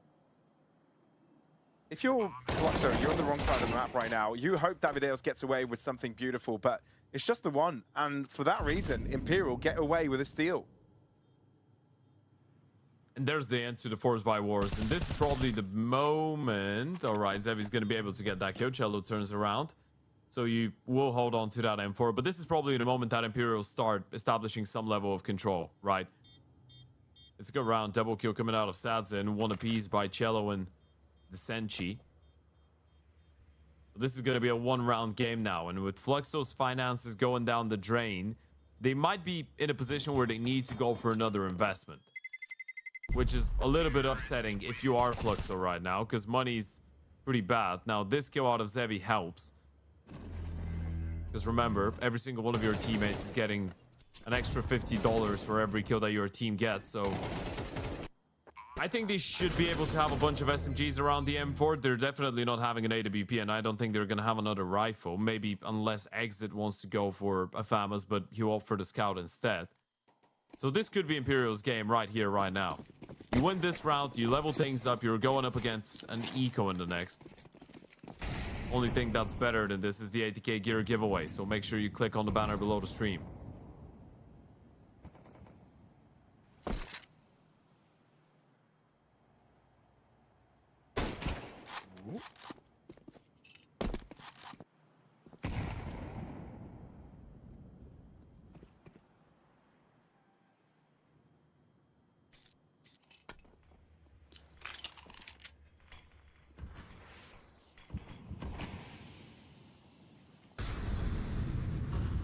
This is going to get interesting. This is going to get real quick from Imperial, trying to get into the safe side. Zevi staying silent. Exit as well, connecting on a beautiful headshot. And the force by walls continue. And it's hard to imagine a way back in for Imperial. They don't have anyone on an interesting lurk. Sure, you have the Sentry further back, but that's only going to be a relevant position if Fluxo play out of their angles, aggress. This is not going to happen at the status quo. They still have 45 seconds to work with, so if you want to try, you can maybe find a way back, but I think they might be calling the round off. The Sentry's just falling back. You press tap, you look at the money, you've got a Molotov, a flash, 2 AKs. They will give it a go. Re-exploring back in towards the lobby. And if Vinny's able to get into a good position where he should be able to walk in towards Mini pretty easily, but he needs to win the fight against the player that's playing top hut. Ooh, weapon spotted. Oh, Davidale still gets away with a pick. LTC as well. Oh, goodness me. How was this round so clean? Fluxo don't drop a single player, and their force buys are so damn dangerous. There was a second, by the way, where LTZ could have got a headshot by the player coming out of single door. Look at the replay. Perfect headshot out of the scout of exit as well. Saving his teammate, LTZ, going above and beyond. And now it's Imperial instead that are going through financial ruins. So many times, these two teams have changed their positions in the second half of play here on Nuke. So many times has one had the opportunity to run away with the game, establish financial control, but then lost the opportunity, giving it away to the other side. And now the ball once again in the court of Fluxo, and maybe this time it's going to be different. Exit going huge. Double, make it a triple, make it a 4-piece. And that's how you break the backs of Imperial. Really can't believe it. This was utter annihilation from Exit. And now that is truly the end of the force by walls. My goodness, Exit. One after the other, never ending, never stopping. And now Fluxo are threatening the result that Imperial were dreading.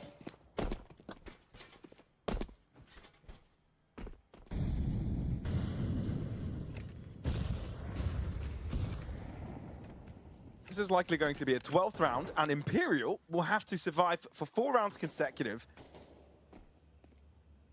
And they haven't been looking that consistent, so likelihood of that happening against a fully fledged CT setup. It's pretty damn bleak.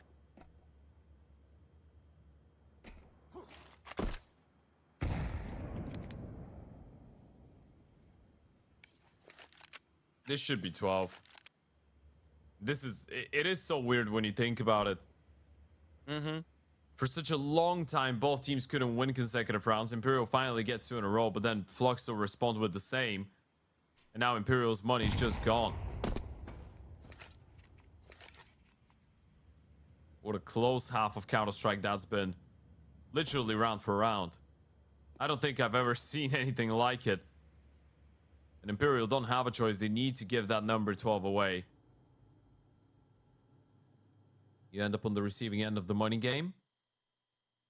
You get to know what recession means.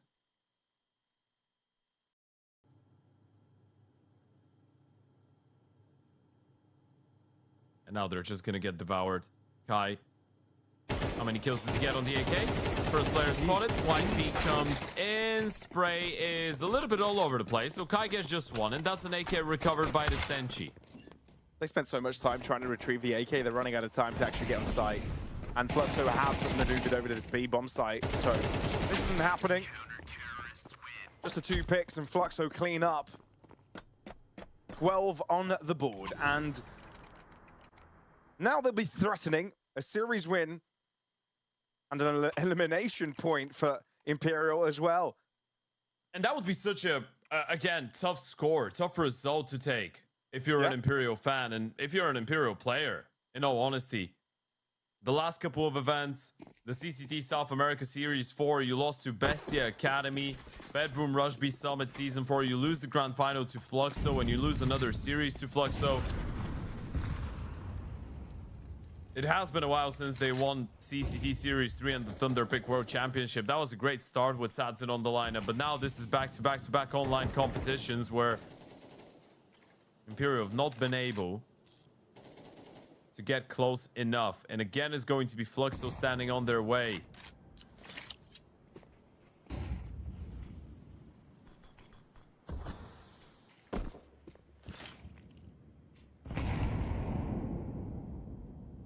What's the plan here? Outside smokes, no one crossing down, looking like an A-pop. Vinny lining up the molly. But Davides is ready. That's gonna be a full-on exec. Triple molly.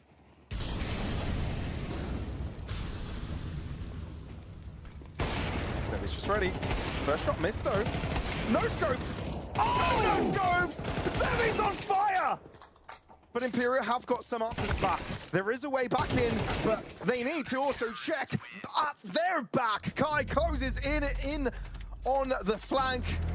And with that Fluxo sigh of relief, they really had to dig deep for that one. And the reverse sweep successful, knocking Imperial out of competition. And that's the first big upset of this entire tournament. Imperial, the #2 seed coming into the StarSeries Season 20 South American qualifier, has been knocked out after playing just 3 series of Counter-Strike. They started things off with a win against Bestia. That was the 2-0. We thought everything was right on track. Yesterday, dropped the series against Shinden. Today, dropped the series against Fluxo after demolishing them on Dust 2 and being unable to win their own map pick of Inferno. Imperial is out, and that is the first big name already being kicked out. Fluxo staying alive. Yeah, I mean, we're saying that they could be the Grim Reapers. Here they are doing it. And look, they looked a lot more convincing than they did in their last matchup that they played, right? In the lower bracket, Bounty Hunters. I think they struggled a little bit more than anticipated there, especially considering that Bounty Hunters shouldn't have been that great of a competition against them. But this is proof as well, because that first map did not go to plan. That first map was horrid for Fluxo. But they pressed the reset button. Exit was able to get his boys back on the server, fully confident that they can take on the rest of the series, no matter what it looks like.